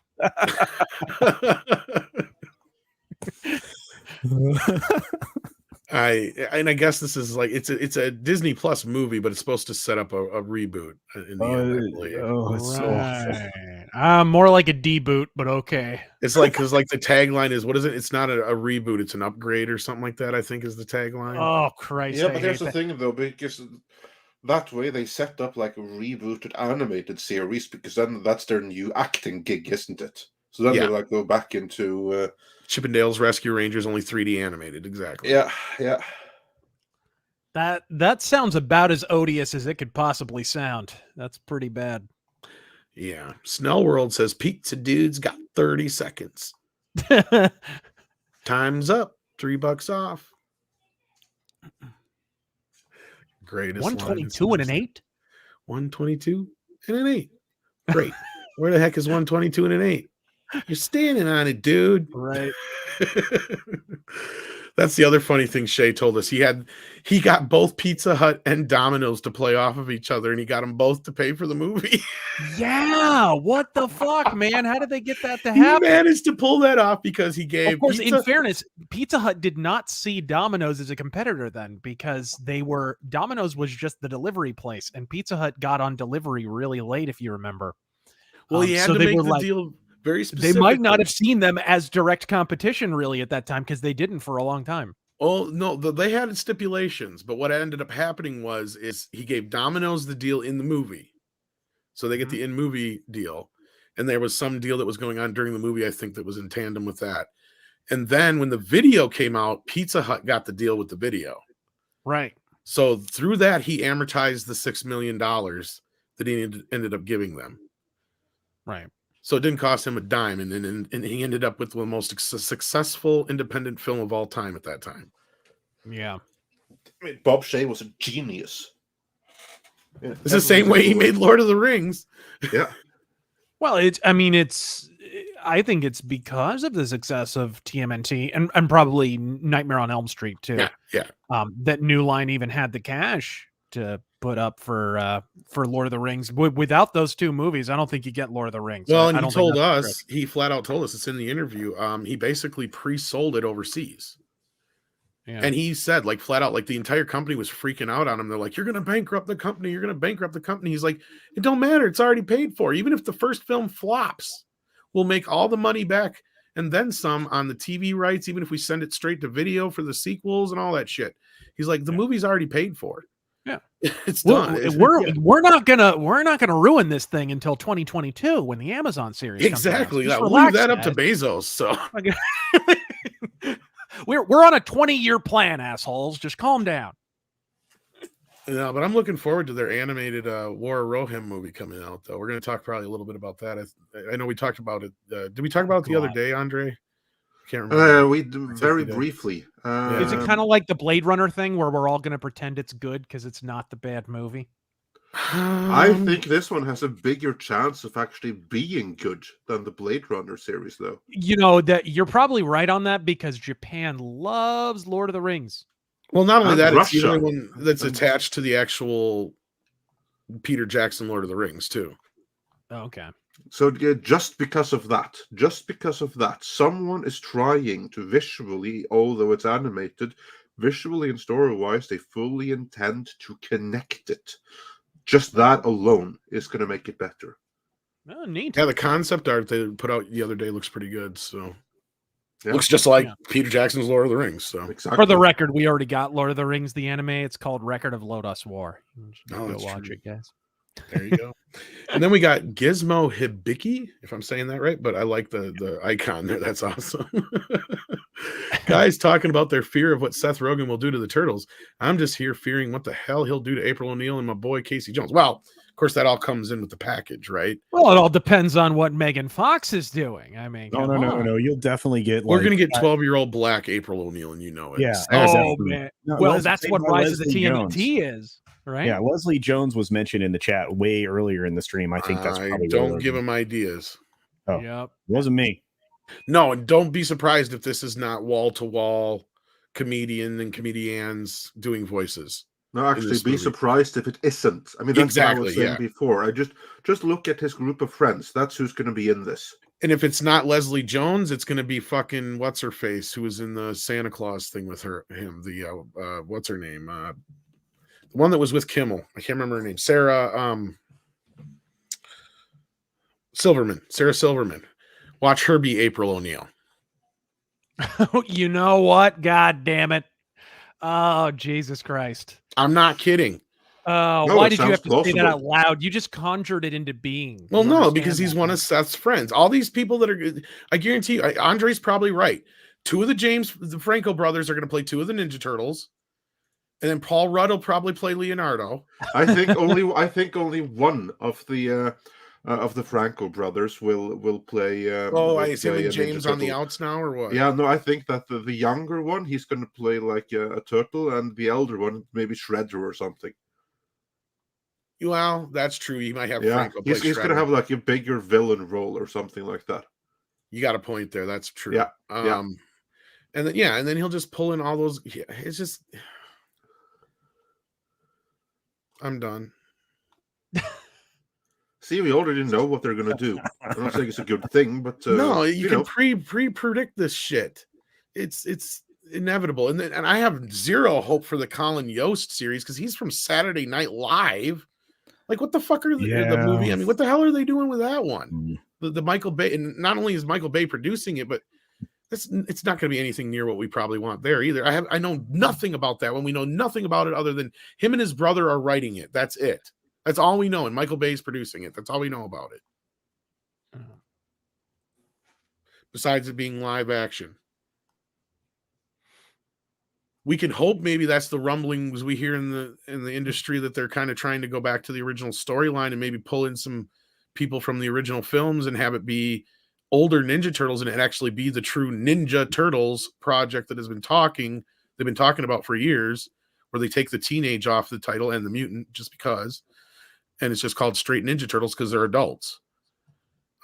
But I don't see that happening. That I'm sure like all the original actors would probably be involved, other than maybe even Elias Cotes might even say yeah, because he said yes finally to allowing his face to be on the toy. Yeah, that was cool with the reunion. Did you see that? Yeah, on YouTube. From a couple of years ago, he actually showed up at the very end. Well, you know why that was is because what's her face, who plays April O'Neil, and him are still friends. That's why. Yeah.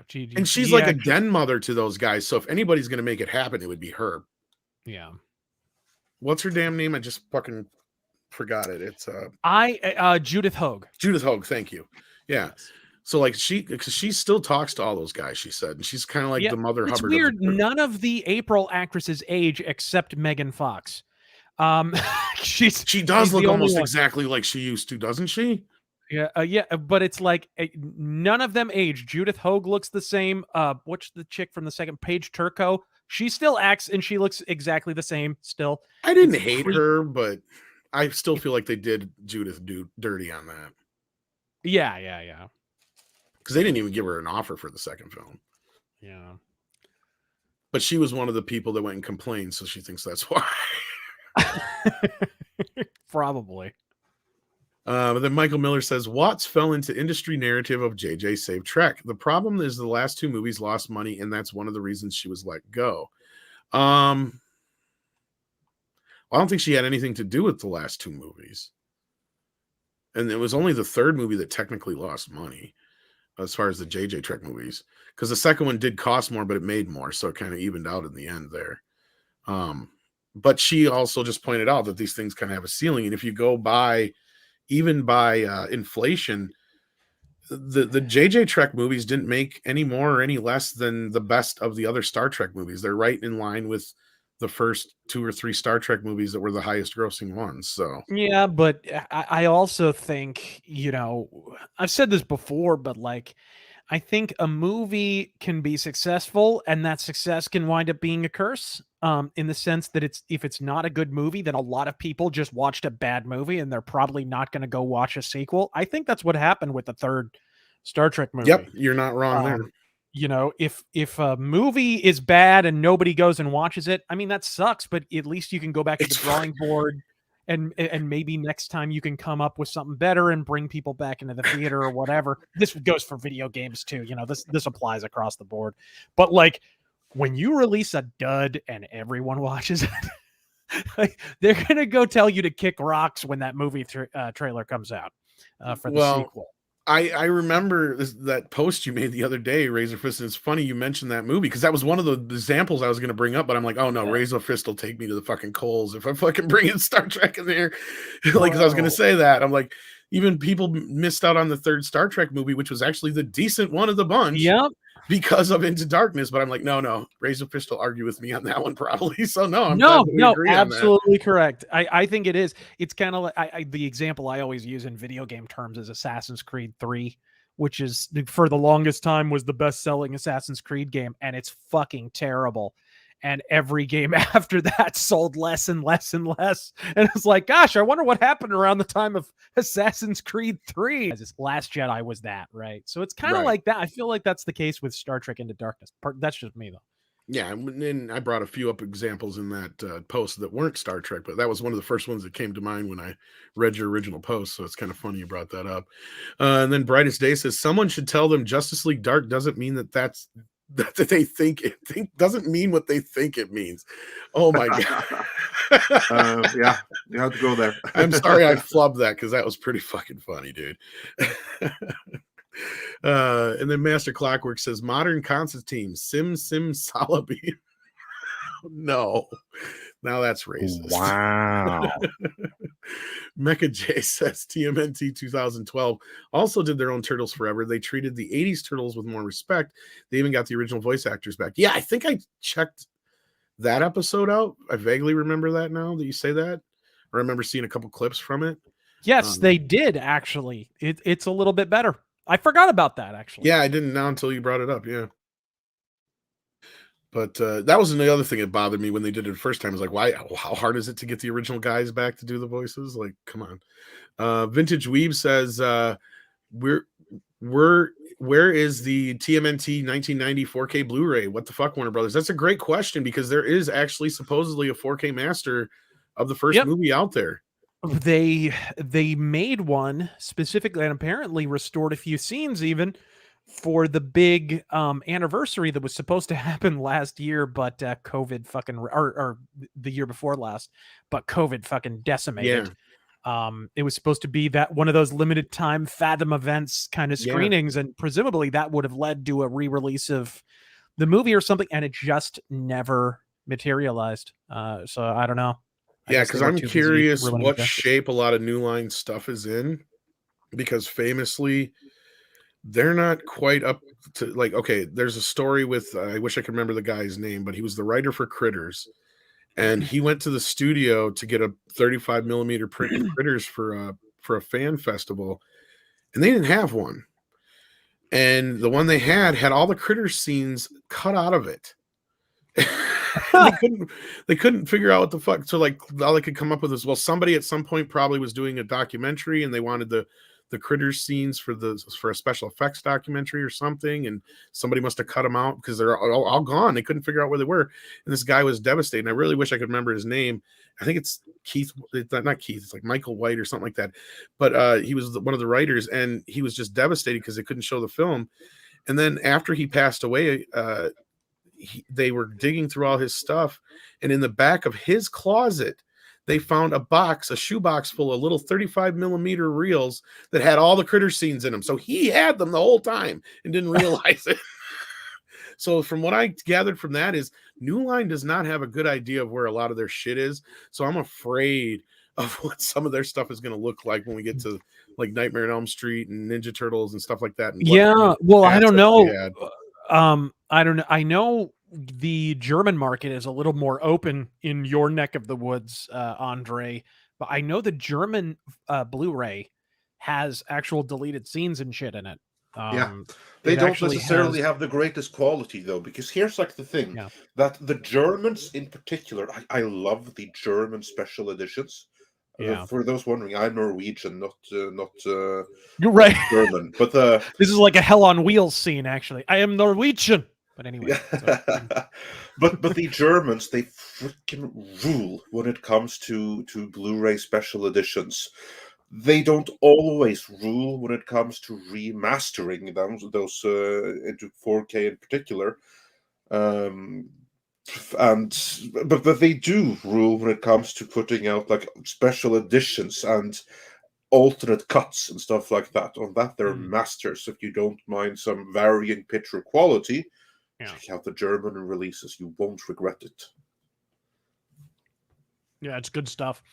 Yeah. They not only had like extra scenes and whatever, there was apparently an extra post-credit scene, a different intro for the movie. But they actually got the director to do commentary on it in English, which makes no fucking sense. But I've got that German. Actually, it does, because many Germans speak English now. Here's like the thing that 20 years ago, you went to Germany, few people there would speak English. Now, everyone under the age of 50 will be proficient in English to it also helps. Another. Yeah. It also helps that English is just take a German. That German is basically take an English word and put Schlitzen at the end or in Spain at the end. No, I actually have that DVD release. The intro thing is just the turtle shells popping out of the water, just like it is in the trailer. So there's not much more to it, but the ending scene's kind of cool, and the commentary is kind of neat too. So yeah, if you don't have that, I could probably hook you up with the the extras off that. And then they got a couple of shots from the original German version, because when they did the Teenage Mutant Hero Turtle version, they cut out a lot more of the violent scenes in the nunchucks. So they have like the recut scene of the fight in April's apartment, and it's mixed with like goofy cartoon noises and shit and alternate takes. So it's kind of weird, yeah. Like there's a lot of like just a lot of Mickey Mousing music and shit. It's like, but there's still a lot of missing stuff in. Yeah, and you can see it too because the comic adaptation of the 1990 movie has scenes and sequences and shit that don't appear in the movie. The most obvious one, probably to everyone, and I kind of went through most of my life not even realizing like this. Wait a minute, that's missing. Is in the scene in the farmhouse where April's like drawing pictures of all the turtles and kind of summarizing like all their emo moments after Splinter was kidnapped. She goes down Leonardo, she goes down Raphael, she goes down Donatello. She never gets to Michelangelo. Yep. Poor Michelangelo gets cut out, but there was a whole scene that you actually see little bits of where he's like hitting a punching bag. He actually goes to kind of a dark place. And it seems like they cut it out because Michelangelo got kind of intense. Yeah, those two scenes in the movie where it's actually Raphael voicing Michelangelo. It's the punching bag scene, and then on top of the roof where he's yelling Splinter, that's actually Michelangelo. Yeah, that was Michelangelo. Yep, there's a whole subplot, and then that also leads into the other part that's cut out of there where they're learning how to fight without being able to see. And there's bits and pieces of that still in the movie, but the whole sequence is cut out otherwise. And that's what they're doing is Michelangelo. And if you see it, it's in the movie. His headband is tilted so he can't see. And he's fighting off the rest of them. They're all learning how to fight without being able to see. So Leo's teaching them still. That's the other bit that's cut out. Because he gets the idea that he's supposed to continue their training, even though Splinter's not there, because there's a little back and forth with the boys that's also cut out. That's another reason why I want to get that script, because there is a bunch of that kind of stuff, I guess, that's on the cutting room floor that was more character development and stuff. Like you said, Mikey got the shaft. So yeah. But yeah, that would have been cool. But we got Pete Den Cat here who says, isn't the band who sings the theme to Peacemaker from Norway Eurovision winners, if I'm not mistaken? Asking Andre. You are mistaken, but only partially. Only partially. The band is Norwegian. It's called Wigwam. So yeah, that's pretty cool because I'm a huge fan of the Peacemaker series. It's my favorite series right now. I can't wait for the final episode of the season. And yeah, the opening theme is by Norwegian Wigwam. And the final episode, they were rocking around in the van to another song by Wigwam. This is the song that was in Eurovision. However, they only won the Norwegian nationals. They did not win the international. In the international finals, it only came at 9th place or something like that, I think. So that's where you were mistaken. Everything else is correct. Okay.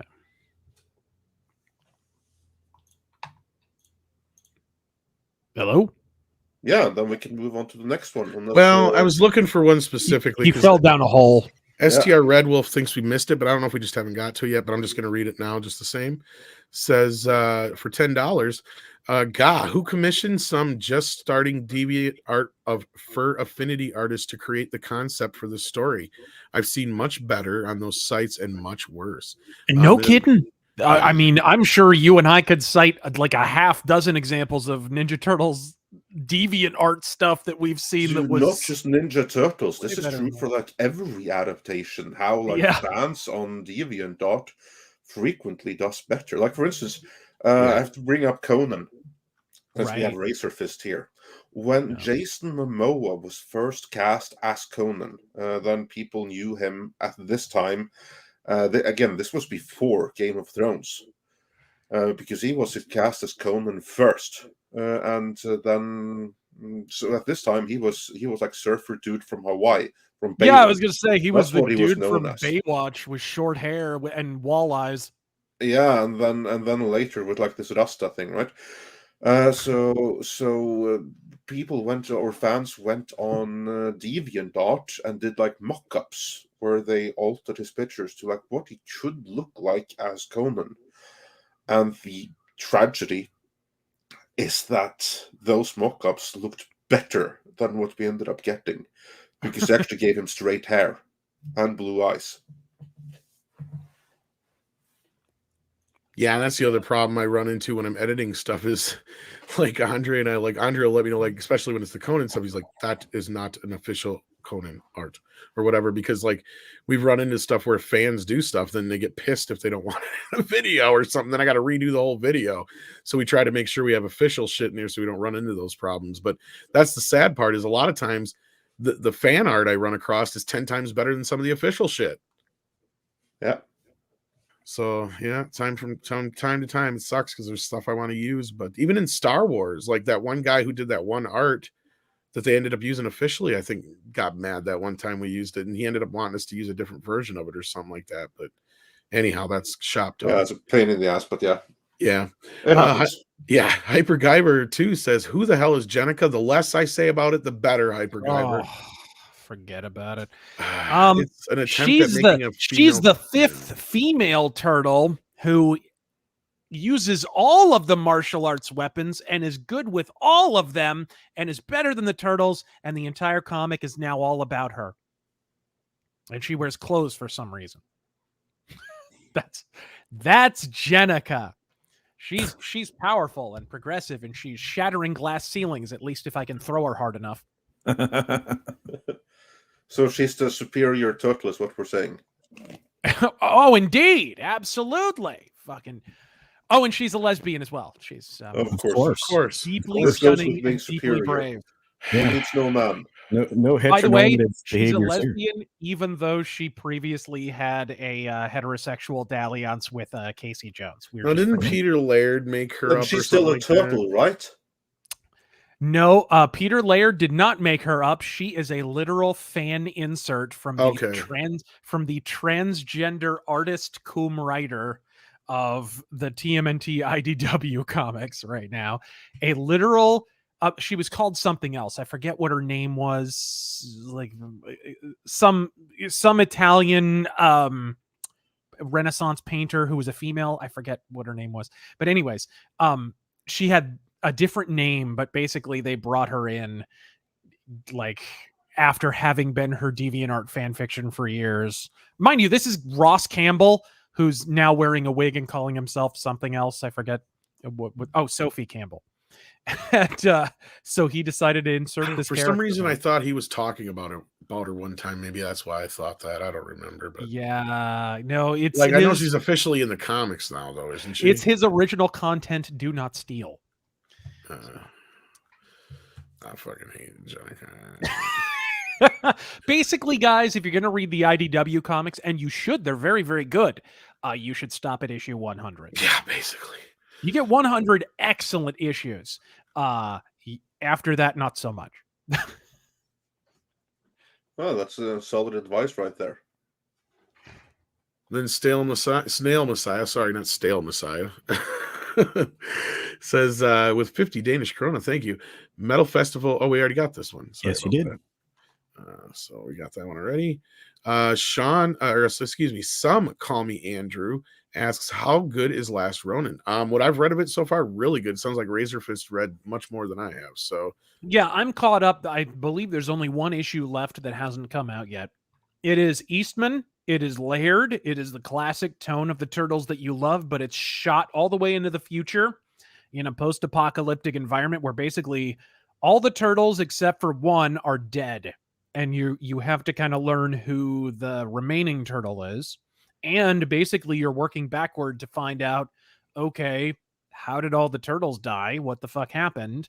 And also at the same time, this avenging turtle, this Last Ronin, he's going after, I believe, the ancestor of Oroku basically to end the beef once and for all. And Saki now is basically the dictator of New York. He's essentially got everything locked down and whatnot. And yeah, it's kind of cyberpunky, actually. Like I said, it's the Dark Knight Returns of Ninja Turtles. It's really good. yeah, I've been enjoying it so far. So I definitely recommend it. Luca Rocks asks, did anyone get Mezco's Conan or Solomon Kane figures? I got the Conan. I pre-ordered the Solomon Kane. It isn't out yet, I don't believe.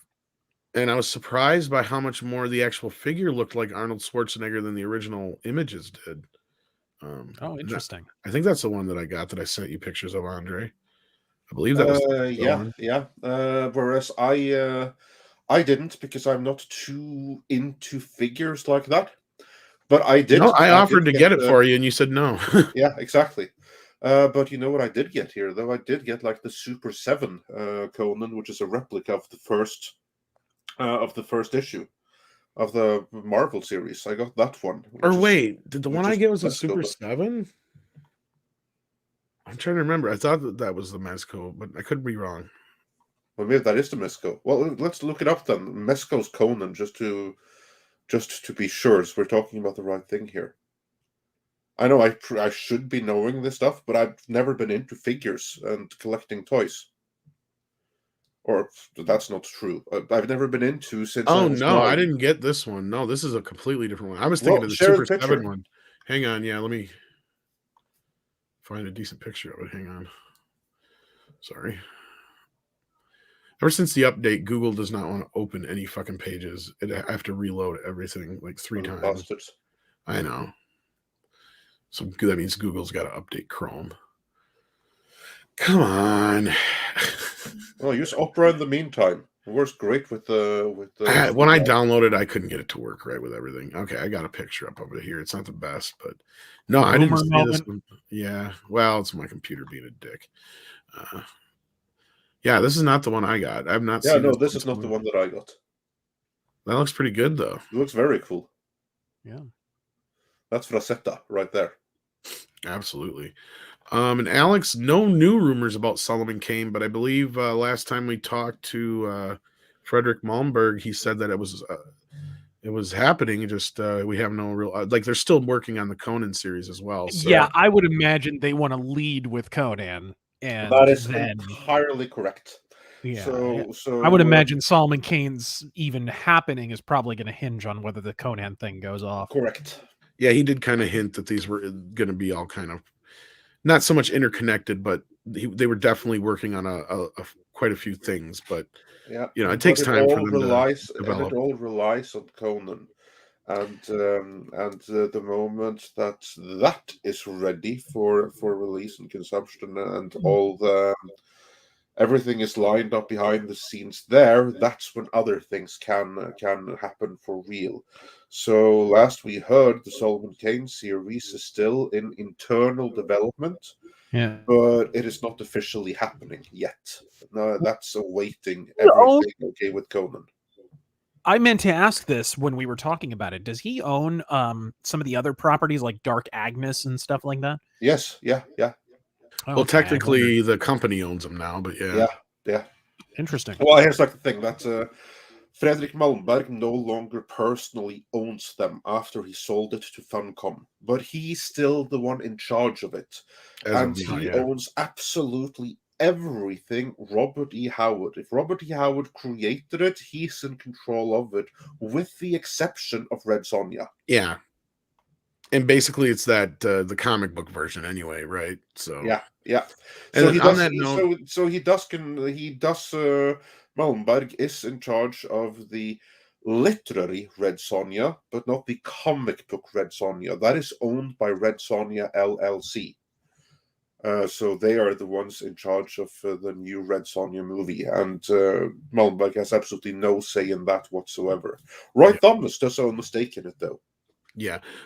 Speaking of running businesses, though, Culture Casino does have some business he has to handle, so he has to run. Thank you for being here, CC. Wimp, quitter.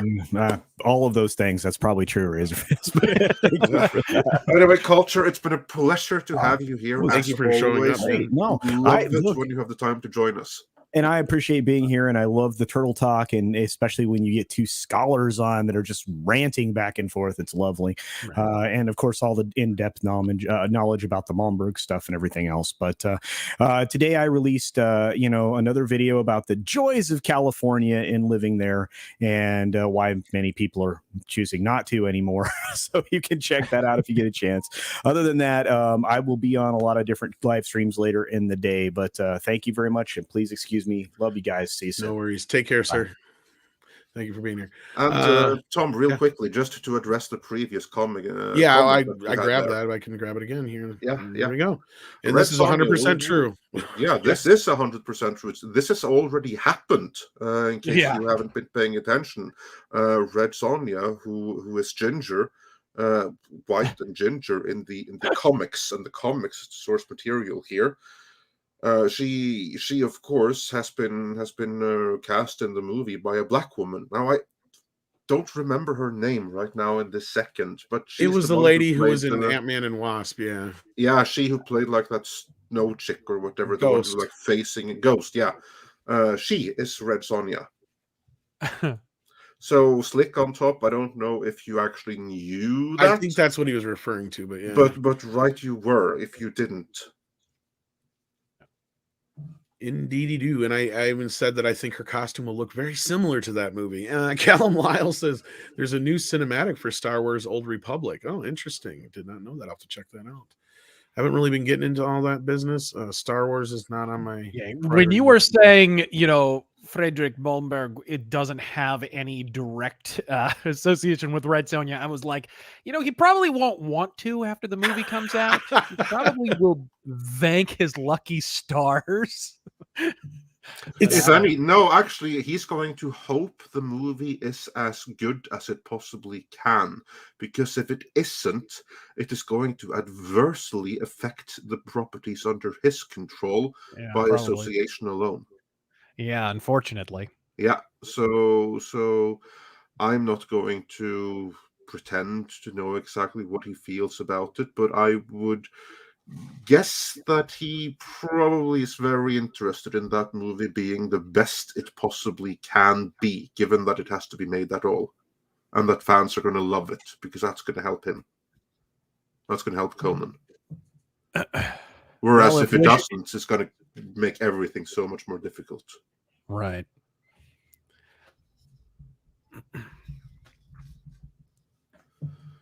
And then we have Damagrad, who says, speaking of Vikings, I believe I heard someone mention on Geeks and Gamers Tuesday night's main event that a very woke historian says most Vikings were trans. WTF. And yeah, here's the thing though.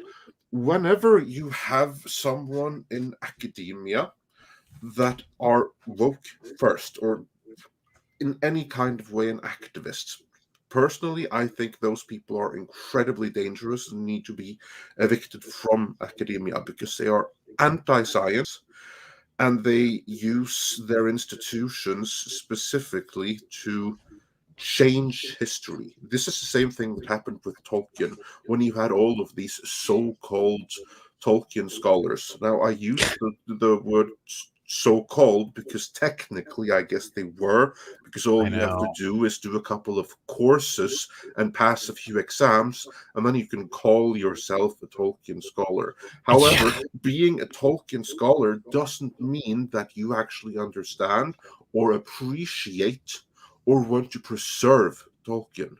You can be an activist and absolutely want to tear down Tolkien and be a Tolkien scholar by, again, just taking the courses and doing the couple of exams. And then you have the title Tolkien scholar, and you can use it to destroy Tolkien from within. That's what happens with Tolkien. This is the same thing here. Here we have someone that I would call a pseudo-historian, a pseudo-scientist, someone who is an activist first, who has an agenda, and that are trying to alter history to fit with their ideology, because there are many things that we don't know about the Vikings. They weren't that good at record keeping. However, when there are things that we don't know, then we also don't know that they were all trans. This does not. Well, we know that they had kids. So some of that, that too many trans You know what we will also probably know? make that a forbidden. Here's, you want some actual cool? We also know that they weren't overtly fond of gays. Really? You know how we know that? because they used that as slurs against each other. You have like that carved into like toilet doors and stuff like that in wooden pieces. You have like slurs written against other people in like the public outhouses. You would have like carved in "Gayed is gay," and we even know exactly the term that they used because we have the history of that, and it's used as a slur, so that they were all trans. That's unlikely to be accurate. And if you just for fun, if you want to know what the Vikings called, of course they had multiple names, but one of the names that they had for a gay person. See if you understand where this is coming from, because like the Viking language was quite similar to Old English, meaning that you should be able to kind of get where this word is coming from. Rasnirin. Hey there. Demonetized. So in there you have the English word "as" and "in." Both are in there. That's Yep. That's what they called gay people. And just that, and this is something that you actually know, and that alone kind of like disproves that claim right there a little bit. Right.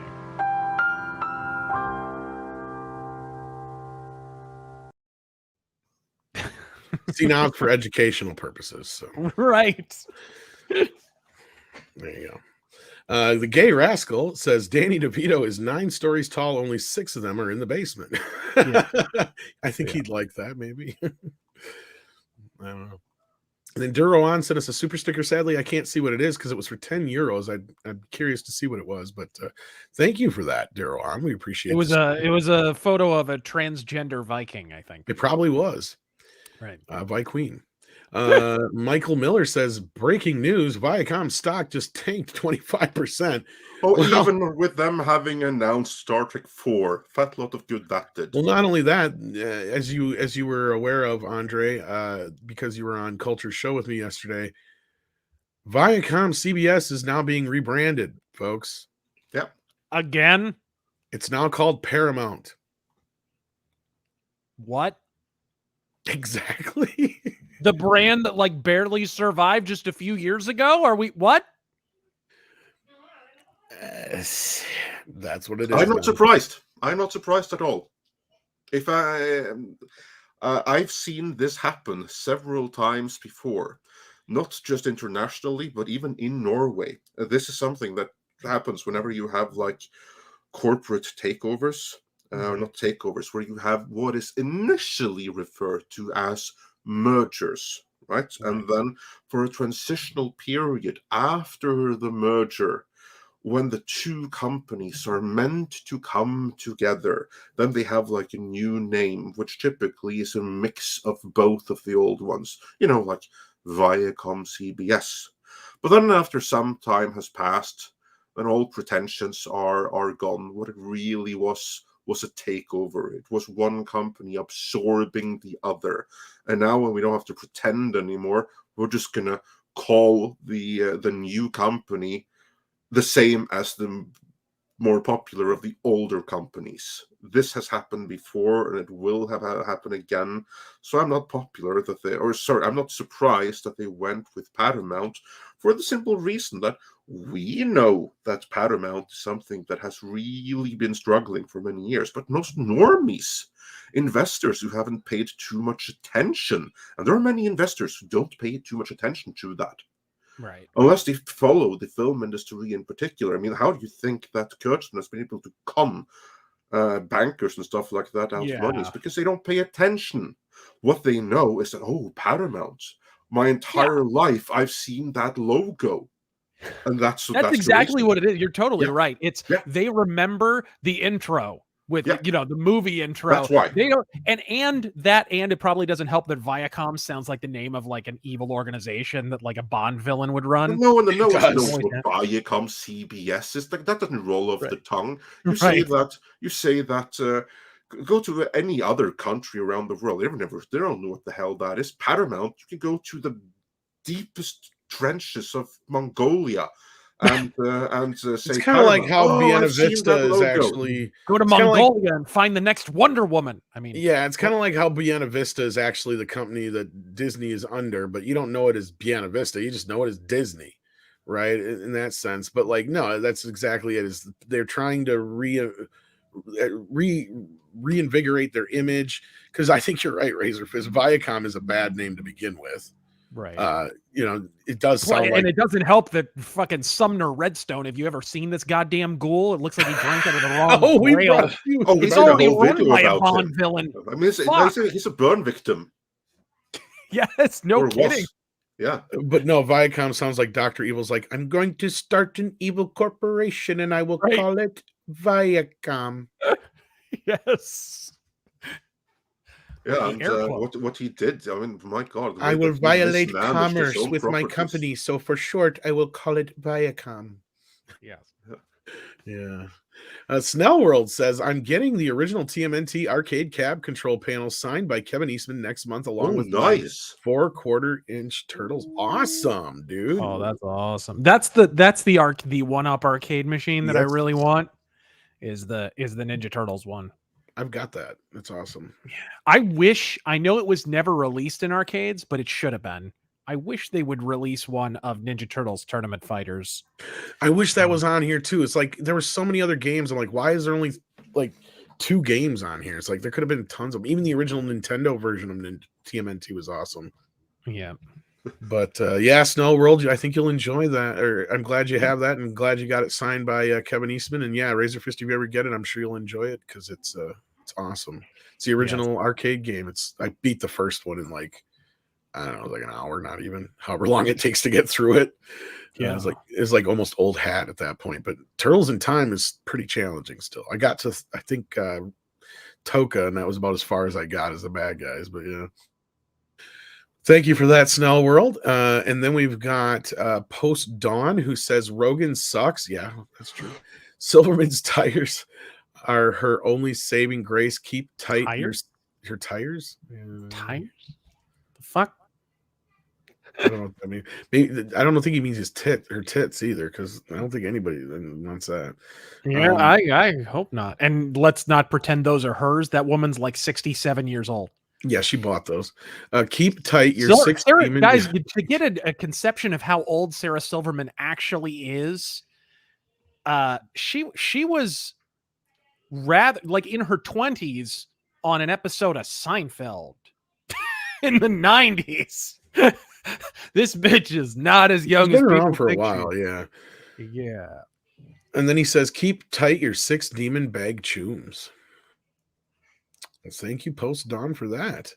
And then Peter Smigelski says, have you read new TMNT comic last run? Yes, we have. But of course, you sent this either after you came in after we were talking about it or before we were talking about it. And I think it was after. And they are talking about a adaptation of it, apparently. Yeah, I There's think some kind of talk of a movie. Well, Eastman mentioned it was like 2 years ago now, something about doing, maybe even 3 years ago, about doing a more adult-oriented like Netflix series. And this was just before Last Ronin came out. So I'm assuming, like I said, that was kind of like their plan. So there has been rumblings. Maybe that's what this is. They'll bring back some of the original cast from the 1990 movie to be in Last Ronin series or something. That'd be cool. That would be cool. And yeah, it is written by Eastman and Laird. That is true. And the art is great. It's so far from what I've seen. I got to get I don't know if I got the 4th book or not. I got to look. Crusader Saren? Saracen. Okay. Yeah. Allah willing. Saracen is like, that's like one of the, I hope I'm not saying wrong when I say Arabic, but it's like one of the Arabic hitmen. It's the word assassin comes from Saracen one way or the other. Gotcha. Yeah. That makes sense. Allah willing, Amazon Lord of the Rings will die in obscurity as it deserves. Don't give money or attention to people who hate you. Oh, it won't. Too much invested into it. Yeah.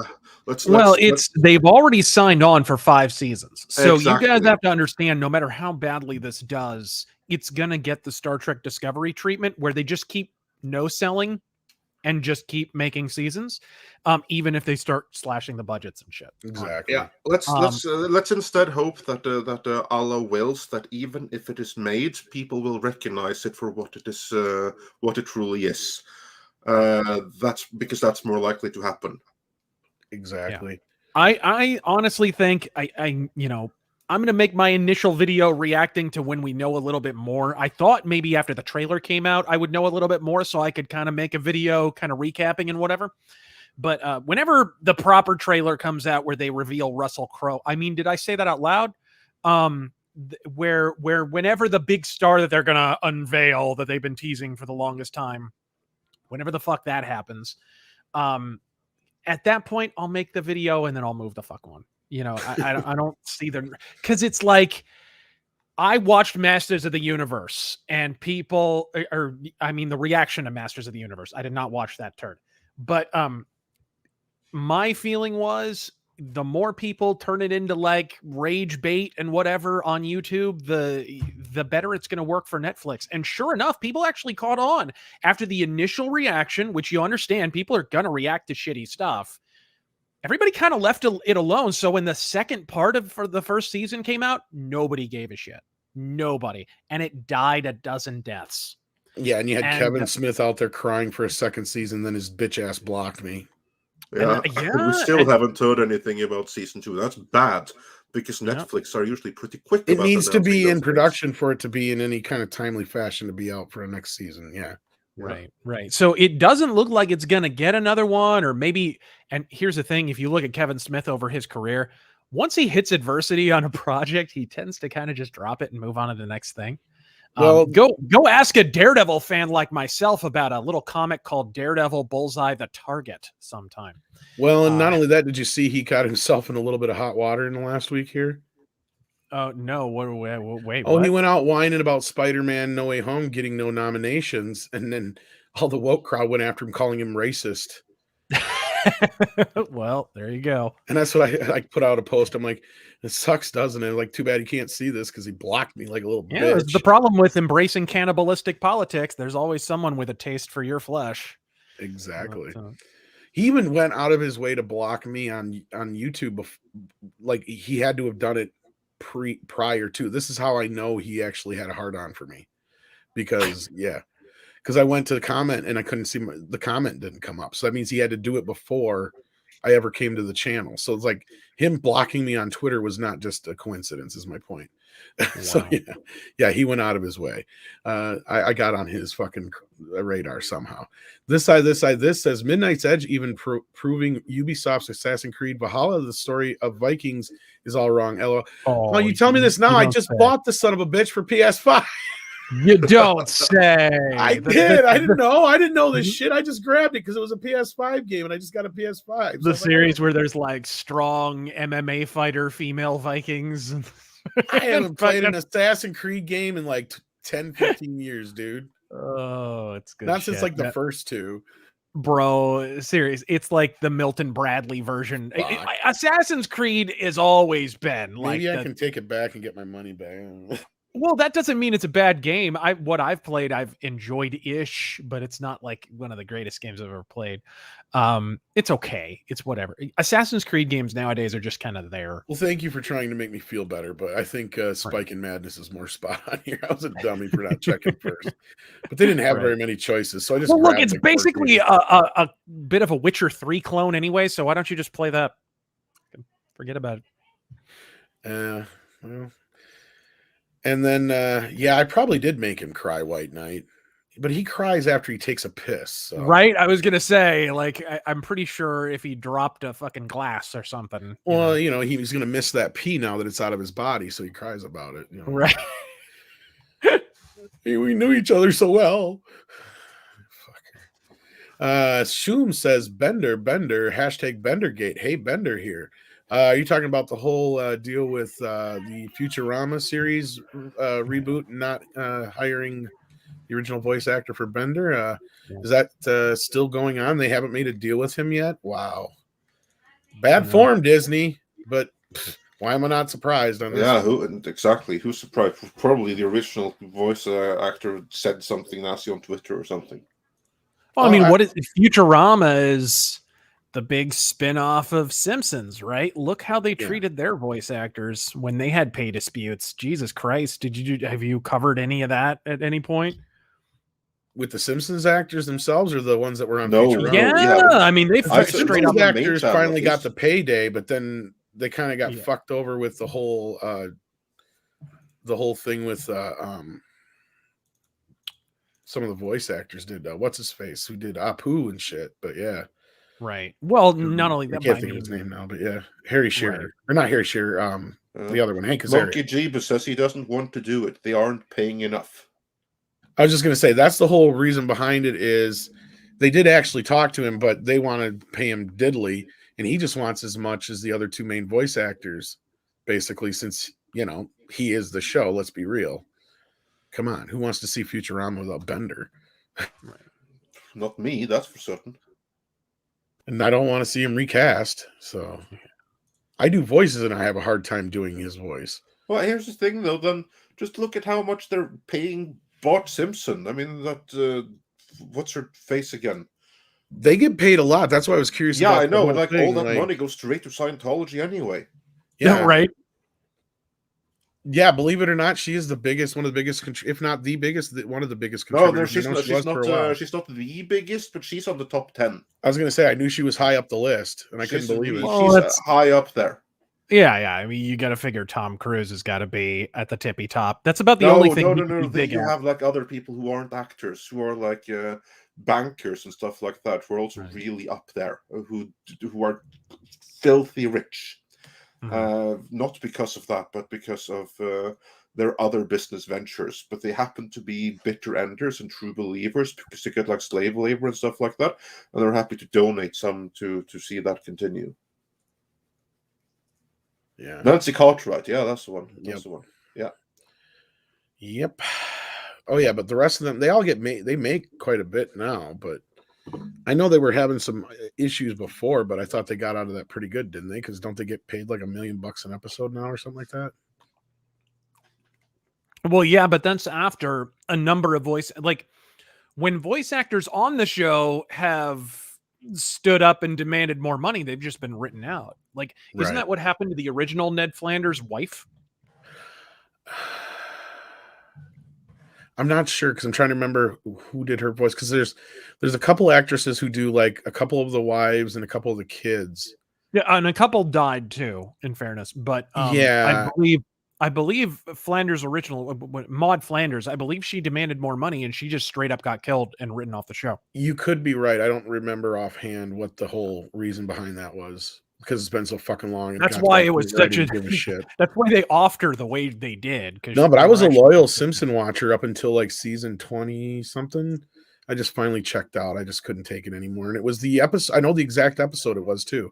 It was the episode where the Simpsons sell their bed, and they decide that the bed they have now isn't good enough, so they keep going back to their old bed to have sex on it. And I'm like, this isn't the fucking Simpsons. This is like a Family Guy episode. There is a lot of Family Guy ruined the Simpsons. It did. Yeah, it did. I agree. But yeah, like that was, I agree with you. Like also though, like the last decent episode was probably that VH1 behind the Simpsons episode. That was probably for me, Simpsons, like early 2000s, you could get a good episode here and there still. But like once you hit, I feel like the 2003, 2004 kind of period was pretty much really, after the movie. Yeah. It was really rough on it. Once they got into like the 2004 election season and every episode seemed to turn into some kind of political thing, like Springfield legalizes gay marriage, Springfield legalizes marijuana, Springfield talks about the flat tax. You know what I mean? Like, it's just, what the fuck are we doing here? Well, and I think it was that, and the movie kind of distracted some of the people that were involved, because that's when the show really went off the rails, because the movie was decent, but I think that was because they had everybody and anybody who was ever involved in the show working on it. Yeah. And that point, I believe, is when some of the people that normally would have been doing the checks and balances on the show weren't probably paying attention, and the show just went off the rails. And from then on, that point on, it just was like, this is not the Simpsons anymore. Yeah, the movie really should have been the bookend. It had been pretty bad even just prior up to that. Yeah, and I knew it was well, and that's the thing. It took him like 2 years to make the movie, so Well, that's here's the why question: it kinda What's the coincided. last good Family Guy though? I never got into Family Guy as much. I understood people who liked it, but that was my problem with Family Guy is it was basically a rip off The Simpsons with Remember the Yeah, Time jokes.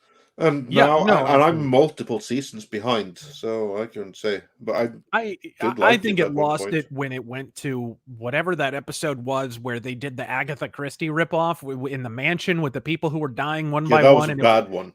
and it went to widescreen too. It was not funny, like not even a chuckle, and that was when I knew Family Guy was fucked.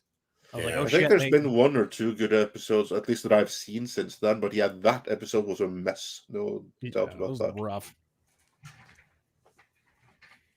Like, I didn't mind the Star Wars specials and stuff like that. Those were pretty good, but Yeah. like, yeah, outside of that, I didn't even mind. They did that movie that was actually like a couple episodes crammed together where Stewie went to the future or something like that. That actually wasn't that bad. But like outside of that, I just never really got too much into Family Guy. But I actually liked American Dad a lot more than I did Family Guy because I just liked the concept better. It worked better. At least the jokes flowed from the story and not, hey, remember the time? And like that kind of stuff really kind of got on my nerves after a while. It just, Right. yeah. But anyhow, we got a couple more super chats, and we do have some member chats I'm going to get to here. From Crass Socks, who's been a member for 8 months at the Crom level. Thank you. Hail Midnight's Edge and everyone in the chat. Well, thank you for that. Then we had Captain Trek, who's been a member for 9 months. Thank you so much. And then we have, let's see here, Darius Munchausen, who's also been a member for 11 months. Thank you so much. Brandon, the anime guy, says, fuck Paramount, Amazon, and all their cultural vandals. They all suck, but you know who doesn't suck? Midnight's Edge, Andre Tom, Culture Casino, and Razorfist. God fucking speed. Well, God fucking speed to you, Brandon, the anime guy. Right on. Right on, indeed. Then we had AJ, who's been a member for 4 months at the Edgelord level, who says anything Seth Rogen does is shit. He wants to be a serious producer because stoner guy in his 50s is not funny anymore. It is sad. Yeah, I mean, I didn't mind him doing his comedy stuff that was original. Didn't he even kind of co-wrote 40-Year-Old Virgin too?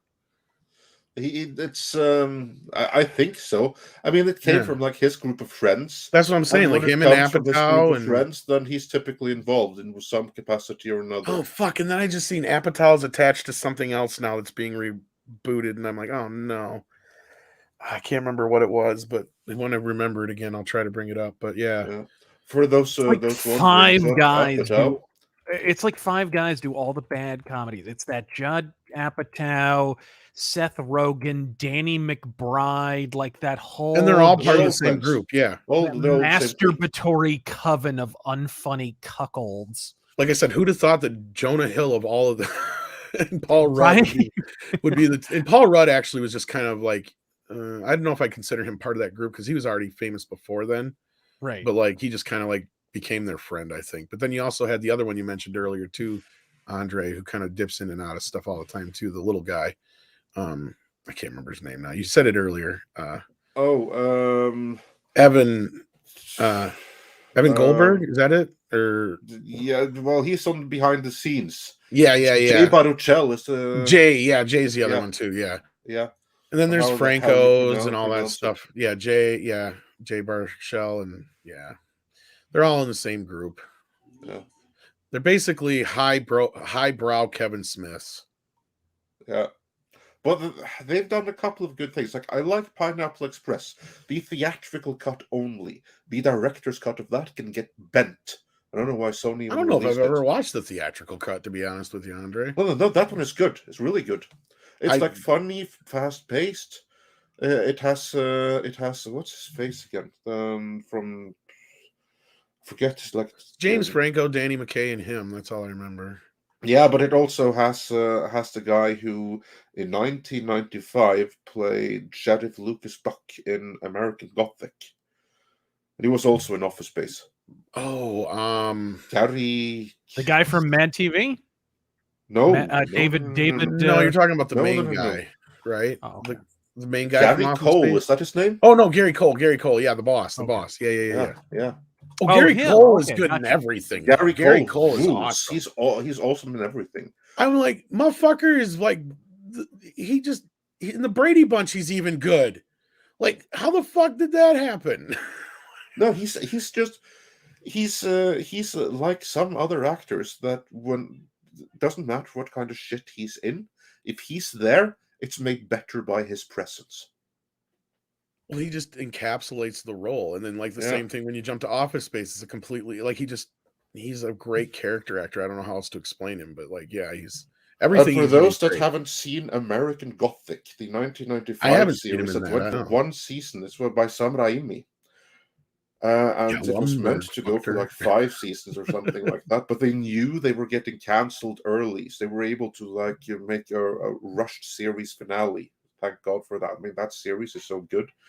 I just wish it had been like made a couple of years later, so it could be like in widescreen and stuff. But yeah, can't have everything, I guess. Yeah. I mean, he's one of those guys that's really great in just about everything. So Yeah.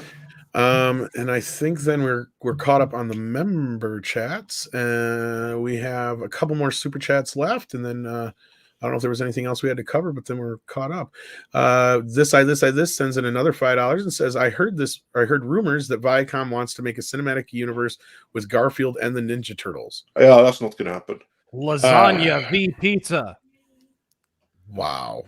And I don't know about a crossover thing. You know that's literally how they will market it, right? I wouldn't put it past them.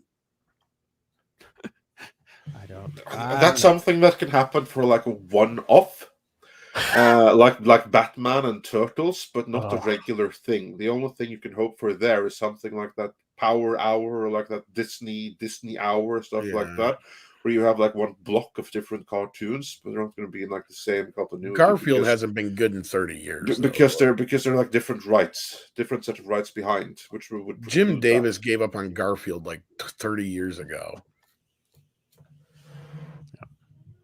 Like I mean, in Paramount buying Garfield was just like another nail in its coffin. So I think I'm sure you're probably joking this side, but yeah, wouldn't put it past him if it's true. And then Paulus Plain sent in 200 Norwegian Krona. Andre says the headbands of Leonardo blue and Donatello purple, the headbands of Raphael red and Michelangelo orange should be switched personality colors in terms of their headband, according to an art fan clip I saw. I get what you're saying here, Paulus Plain, but they are so synonymous with their characters now. I think you'd have a hard time doing that. Yeah, it's too late. Too late to change. They're all red anyways, canonically, so fuck it. Exactly. Yeah, honestly, I would prefer that. Yeah. But the different colors are so established now, you can't change it. You can try, but it'll be rejected. I was always a bigger fan of all red. Yeah. And I fucking hate that bandana thing they keep giving Raph. I fucking hate it. I think they gave it to, well, didn't they give it to like Leonardo or something in the live action show? They all had it, I think, in the live action show. That's where they kind of stuck around. Slightly different, yeah. They were slightly different on each one, but that was another. I hated that fucking design. That was, oh my god. At least the fucking, you know, you could say what you will about the concert. At least they looked better than that shit. They didn't have shells, but. Not Shredder in his fucking party. No, that was fucking. That's an embarrassment. That shit was terrible. The three songs we got out of that were decent was not worth it. No. And worse still, it gave Michael Ian Black a career. Fucking no shit, right? Oh. For those who don't know, he was one of the Turtles. Yeah. Yep. Who was the guy who played Shredder too? Because I've seen him in other shit afterwards too, and I can't remember, but. Anyway, moving on though, wasn't there? You guessed it, Frank Stallone. Oh god, no. Actually, Frank ain't that bad. Was there anything else you wanted to discuss, Andre? Not really. No, I think if we are caught up, damn near 3 hours on Turtles. Come on, we can start rounding out. We did touch on a few other things, but yeah, but. I'm sure we can get back to those. What I did see, which I thought maybe Razörfist will be interested in, is that we have like not the first, but a new still from the Netflix upcoming adaptation of Sandman. Oh, okay. Yeah. We have that in Empire which Sandman magazine. Are we going with here? Is this the old school Sandman or the Gaiman? No, this is the Gaiman Sandman. This is the Neil Gaiman Sandman series. Can you say Neil Gaiman a few more times? I'd rather not. but apparently that is how you're supposed to say his name. Like I think he said that. No, it's not Guy Man, it's Gay Man. It's fine. That's how it's pronounced. That's amazing. That's Yeah. amazing. I can't help that his parents named him that. And to Right. take it up with them. They incidentally were Scientologists too. So I don't know. Oh that my, connects, that but, explains so much. Well, that it does explain why he gave such praise to what's that book called again? Battlefield Earth. If you Yeah. read like the inline of Battlefield Earth, like one of the authors praising it is Neil Gaiman. Of course, it's very half-hearted praise, but there you kind of like see why he had to do it, because although he himself is just a dabbler, his family apparently are like hardcore never enders or bitter enders. Wow. So it's going to have like some pressure there. Still, great writer at one point in time, at least. And he is also involved with this Netflix series, heavily involved.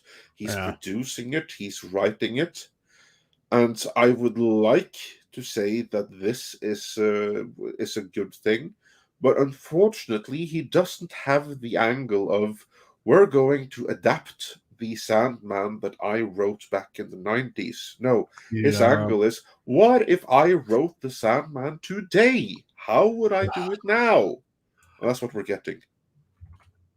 That is the cringiest thing about this kind of modern revisionist, like this whole phenomenon is it's not like if you're gonna recast Dorothy Gale as a black girl. It's Tom, like, can you bring up okay. that still in the private chat? I have put the link there already a bit higher up.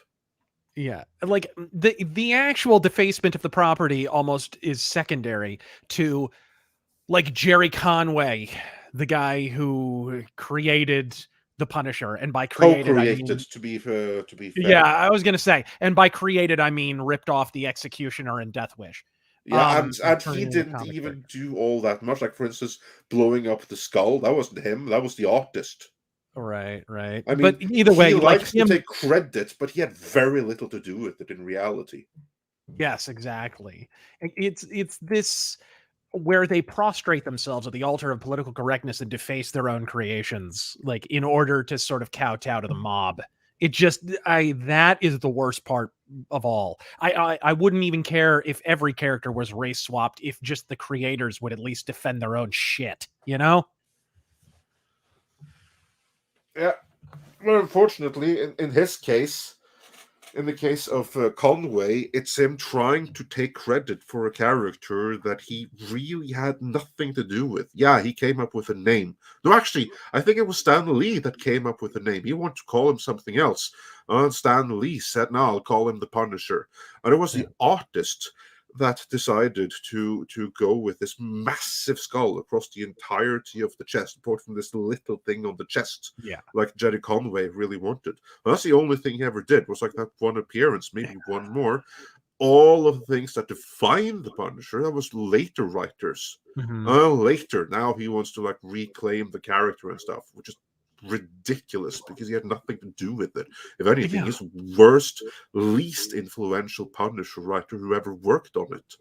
Yeah. Or, I mean, Conway, or like it authors that come along, what Gaiman's doing here, you see it all the time now, where it's like, it's the, oh, hey, this character is now gay or trans, or they built him out of... Actually, it's funny you would mention that, because the picture we just had here in the background now, that was the new Dream, and I have to say, I don't like how he looks, but the rest of the casting, for instance, on HBO Max from J.J. Abrams, will be getting Indian John Constantine. Now, you could always hope that we would be getting like the real Constantine in this one, but no, here we'll be getting gender-bent Joanna Constantine. And also Lucifer is gender-bent. She's played by, I forget her name, the one from Game of Thrones, like the huge woman there. She's playing Lucifer, and plenty other changes for political correctness, let's say. And Right. yeah, here we have this. We already have like a trailer out there, and I hope the series is going to be fine. But I have to say that just looking at that guy as Morpheus, I don't buy it. I don't see him as Morpheus. Do you? Not so much. And it's a piece of casting that it shouldn't be so difficult to get right. If anything, it should be more difficult to do it wrong. But Right. but they found a way by the looks of it. Also looks rather cheap, putting aside the weird just green screenishness of it. It looks, you know what it actually reminds me a bit of is after somebody pointed out that the Mandalorian uses that projection screen to do their widescreen effect shot, I could not unsee it. And it kind of reminds me of one of those shots a little bit. Probably it's it is. funny how all this years in cinema we've tried to get away from rear projection just to get right back to rear projection. I Yeah. know, it's insane. It's fucking insane.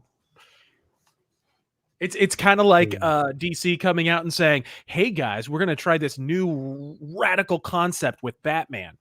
It's gonna be audio in an old radio style. Are you ready? It's gonna be an audio drama. Nobody's ever tried this. With sound before." effects and music and all that stuff. Actually, it's funny because here's the thing: they did that with Sandman too, and that is fantastic because that's a literal adaptation, and they have like proper actors. Right. They have like again, I suck with names, but they have for Morpheus in that one, they have young Savior from the X-Men. He's playing Morpheus in it, and he's awesome. They did it. They did it with Wolverine. There's a really good ongoing audio drama of Wolverine, actually. Cool. And I forget it does actually have a bigger actor in it, but it's very good. And in this this Audible Sandman series, and I can't recommend that highly enough. I mean, even the guy that they have playing John Constantine is freaking perfect. I always forget his name too. The guy who played in Kingsman and Elton John. Oh, shit. Yeah, exactly. I know, Taron Egerton. Yeah, exactly. I mean, he'd be perfect for live action Constantine too. I mean, he certainly nails it in the audio play. Yeah. Andre, this super chat on screen is for you from 32 Flavors. But he says Neil Gaiman. Say it, Andre. Oh, well, right. Neil Gaiman himself has said it's fine. That's how you pronounce it. And then we actually had a super chat from the beginning of the show that I guess we missed. Arden Blade sent in $1.99, says, "Hail Tom, Andre, Culture, and Razorfist. Godspeed." Well, thank you, Arden, and sorry for missing that early on. Then we had a couple more here. We had Crusader Saren again. Sarah, I can't say this name. But you know what I mean. Go ahead, Andre. Crusader Saracen. Yeah, that. When is the last time someone talked about Game of Thrones? After the last season, we all threw it down the memory hole. Amazon Lord of the Rings deserves the same. Yeah, good luck with the prequel they got coming. That Fire Dragon House something prequel. One of the 5 that they were supposed to have off the ground. Yeah, of the 5, 1 is happening. And I'm sure it's going to be fine, but who the hell's going to watch it? Who cares? I mean, it's just like with those that are hesitant about Star Wars because it all apparently leads to The Last Jedi. Well, same thing here. Everything leads up to season 8. So why watch any prequel? Pretty much. And then Dash Attack says for $4.99 for Razor, I honestly believe the woke fad is nearing its end in entertainment. It's just holdouts like Rogan trying to keep it going, losing battle. You might be right on that, but it's going to take a little bit Razor, longer. I want to hear what you have to say about this. I have some thoughts, but I want to hear yours first, especially since. Well, I do think I do think that we're starting to see slightly more evidence over the last couple of years, but especially intensifying in the last year, where the money guys above who do not give a shit about woke points are yanking the chain a little bit. I'm seeing that a little bit, but only in specific instances and only at certain companies. You still have to understand that Hollywood is very much a bubble unto itself, and that they all go to the same parties and go to the same schools and fuck the same people. And so it's the woke points matter because it's all about the social acceptability of it. So, I don't think it's going to go away overnight. I don't think you're going to snap your finger and it's going to go away. But the bill does eventually come due, and you can only release so many things that don't make that much money or keep covering up for failures and shouting down your critics through the media before eventually the bills pile up. You know what I mean? Some of these series have gone away and are not coming back because the get woke, go broke thing, it's not just a meme, guys. It's an immortal law of the universe. And you heard from Terminator lately? Yeah, It there's just happened. and I agree, but there's one slight challenge with that though, and Dungeon Master Blaster hits it right on here. It's not a fad. It's an ideological political agenda. And that is exactly right. This is not a natural fad. This is funded. It is funded by investor-type banker people who don't care about the entertainment in the slightest. They have another agenda altogether, and the entertainment is just part of it. So these then are investors who invest specifically in things with woke points for their own reasons, and they don't expect a return on their investment. Like, for instance, when you had Neil Young come in and say, I don't yank my stuff off Spotify because I disagree with this. That wasn't him. That's him accepting an influencer contract. That's someone paying him to do it. That's the thing going on here. So this thing is going to go on for as long as someone is footing the bill for it. Now, here is where Get Woke, Go Broke comes into the picture. That is the moment when the compensation is being paid for all this woke stuff. When that compensation suddenly no longer offsets the losses from natural audience interest, that's when you're starting to approach the tipping point. And that's partially where we're starting to get. That is, and I don't think it's a coincidence. Yeah, I agree. And I would add, just in corollary, that some of that push is, and this is not a conspiracy theory, this is explicitly stated by members of the CCP, some of that is funded from abroad, from China. Oh, absolutely. So as Hollywood divorces itself from China, as they realize the paycheck's never coming in some cases, we're noticing a little bit of a ramp down. We'll probably notice a little bit more of a ramp down in that over time. But that's not the only place it's coming from. So I wouldn't expect it to just, them to just slam the brakes all at once. Yeah, so it's going to be a gradual thing. Yeah. And we have started seeing it already.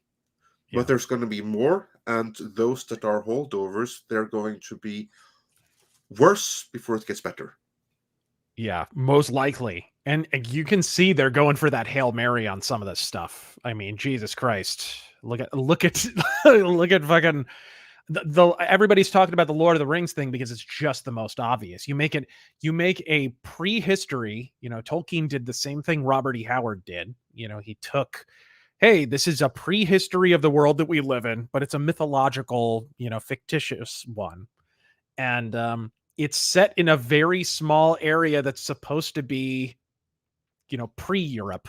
Pre-England. Yes, to be specific. In the case of Tolkien, it's very specifically England.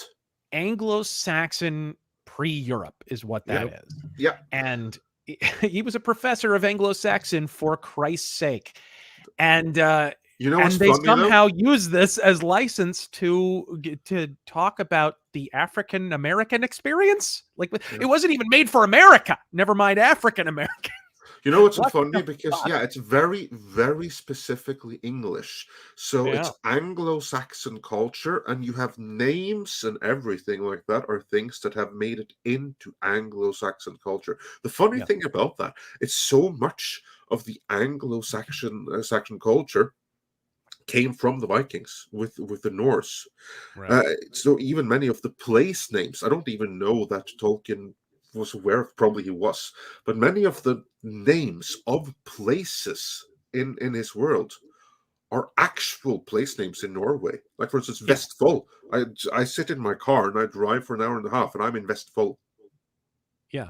Yeah, that's not an accident. The Rohirrim are just Vikings on horses. Yeah, It's literally, it and kind of the sounds like it. movie, the movie really hung a bow on that because they had like the Great Hall be like kind of be shaped like an upturned longboat and shit like that. So it's kind of like they were just basically Vikings with horses. That's it. As Yeah. simple as that. Yeah, exactly. So very specific Anglo-Saxon British culture. Yeah. And that's And why our- it's so blatant what they're doing, is because it's like, if there were any one franchise where you have zero license to do this, like negative license to do this, it's Tolkien. That's why they waited until Chris Tolkien died. That's why. And that's Because also he why they would got have raised high holy hell. Not because he hates black people. There's no evidence Christopher Tolkien was bigoted in life. None. In fact, there's no real evidence J.R.R. Tolkien was particularly bigoted either. Well, you don't have to be just in order to stay true to this particular source Yep. material, which is about this particular part in a fictitious history, which obviously requires that people kind of look a certain way just for the sake of authenticity. I mean, that is not to be bigoted in any way, shape, or form. Like, for instance, you can turn it a little bit on its head. If you were to do a movie about the prehistory of China, and Lord knows there are many of those, because that's one of the few ones that the Chinese CCP actually allows to be made. But then you decide, no, actually, we need to diversify it up a little bit. We need to bring in all kinds of black people and everything like that. And the creation of China, try that and see how the CCP would react to that. Yeah. Would then suddenly it be bigoted? Or if you did a story about Shaka Zulu or some of the ancient African empires, then it's like, no, actually today there are heavy Chinese investment there, and we need to have this historical movie reflect what this region looks like today. So 10% of the populace needs to be Chinese, because that's the reality right now. Or But you could go ahead and anglify a popular African American icon. You could go with Malcolm the 10th. Yeah, you could do that, but again, this door only swings one way, because diversity only means anti-white, which is why I deliberately use like other examples. But still, yeah, you see the point, right? Yeah. If you were to do that, then people would scream bloody murder right away. But in this particular case, then you're bigoted if you say something. And of course, Christopher Tolkien wasn't bigoted for protecting the legacy of his father's work. Yeah. Whereas the people that are doing this thing here, they're doing it from ill intent. Absolutely. Yeah. Well, those who don't have ill intent are those in the chat, and one of them is Arden Blade, who sends in $1.99, says much appreciation to the Wrenches. Thanks. And yes, thank you to the Wrenches Yes, the for all Wrenches they rule. do. And Post Dawn also as same thanks to the Wrenches. Thank you, Post Dawn, for that. Yes, Six has been helping me keep on top of things this morning, along with the rest of the crew, as they always do. Thank you so much for the work you do. It is a thankless job, and you do so much every day to keep us on top of things. Arcane Stork says, Razor, when are you going to stream the Solomon Kane tabletop game again? It'll have to be soon. I have all of the miniatures painted that I need for a particular scenario, so I'm actually set. We can do that literally any week now. We were actually all set to do another stream, and then I came down with the pinko pox. So literally the day before we were going to stream, I woke up feeling like shit. I was like, God damn it. So that put it off for a little bit, but we will. I promise the South shall rise again. Well, hopefully we can get back to that soon. And then Some Call Me Andrew sends in another $5. Thank you so much for that. It says, thoughts on Dailywire doing movies? I think it's a good idea. I think it's a good thing. We need more alternatives. I'm all for it. That's weird. How can Ben Shapiro be making movies when he's not He tall doesn't. enough to see them? No, he doesn't. Here's the thing. You know who actually does it? It's Joey Sasson. He's the no, that's not right. Oh, what's the name of him? That's not Joey. The guy Sasson. who did the I forgot his name right now. Yeah. Shit. Anyway, it's a producer. It's a really, really good producer who runs up their movie division. And all you have to do is look at Bone Tomahawk, because that is the signature feature of their producer. He's the one heading up the Dailywire's movie department. So really, it's that guy's name who escapes me, the producer behind Bone Tomahawk.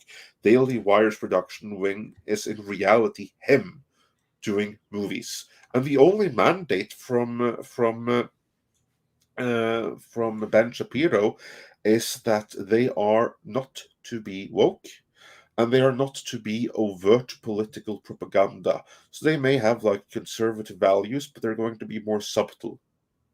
In other words, they're going to be like any movie from the 80s. And if there's anything that Hollywood needs right now, it's more of that. So I'm all for it. And I wish Hell many yeah, others cocaine and would, capitalism, would do that. motherfuckers. Yeah. So the more such outlets that decide to make movies have the, I mean, hell, I'd do a Midnight's Edge productions if we had the funding for it. Get some producer to help us start a production wing if it was financially feasible. All for it. We're getting there. Snail Messiah says Tolkien professor of Old Norse Helm's Deep is in Jutland. Yeah, that's in Denmark. So yeah, that's one of the parts of Denmark. Yep. Then Steven, aka Deleted Scene, says you're welcome to everybody thanking the wrenches. Well, thank you, Steven. Yes, thank you, Steven. Steven is also absolutely awesome. So grateful for Steven for always being a team player, always making all the guests feel included. So thank you, Steven. Valued mods and member of our community.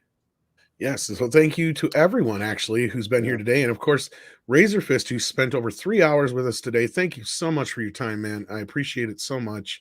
Thank you for being here. And if there's anything you want to plug on your way out, or before you do that, Dallas Saunier, that's the producer behind the Daily Wire. I have to look it up. No, definitely go just check out my channel, I suppose. And I'm all over the fucking place. I'm on Rumble, I'm on BitChute, I'm on YouTube. The Google Gestapo are coming after me pretty hard at present. So I may not be on the tracks of YouTube much longer. So definitely beard me elsewhere if you need to. Yeah, definitely check out Razörfist. Love his stuff, and we're always glad to have you here. And hopefully we get to chit chat again sometime soon. And with that, I think it's time for some wet marsupials. What do you think, Andre? Go for it. All right. Thank you so much, kids. Take care of yourselves and each other. Koalas in the rain. Koalas in the rain. No fucks given. Koalas in the rain.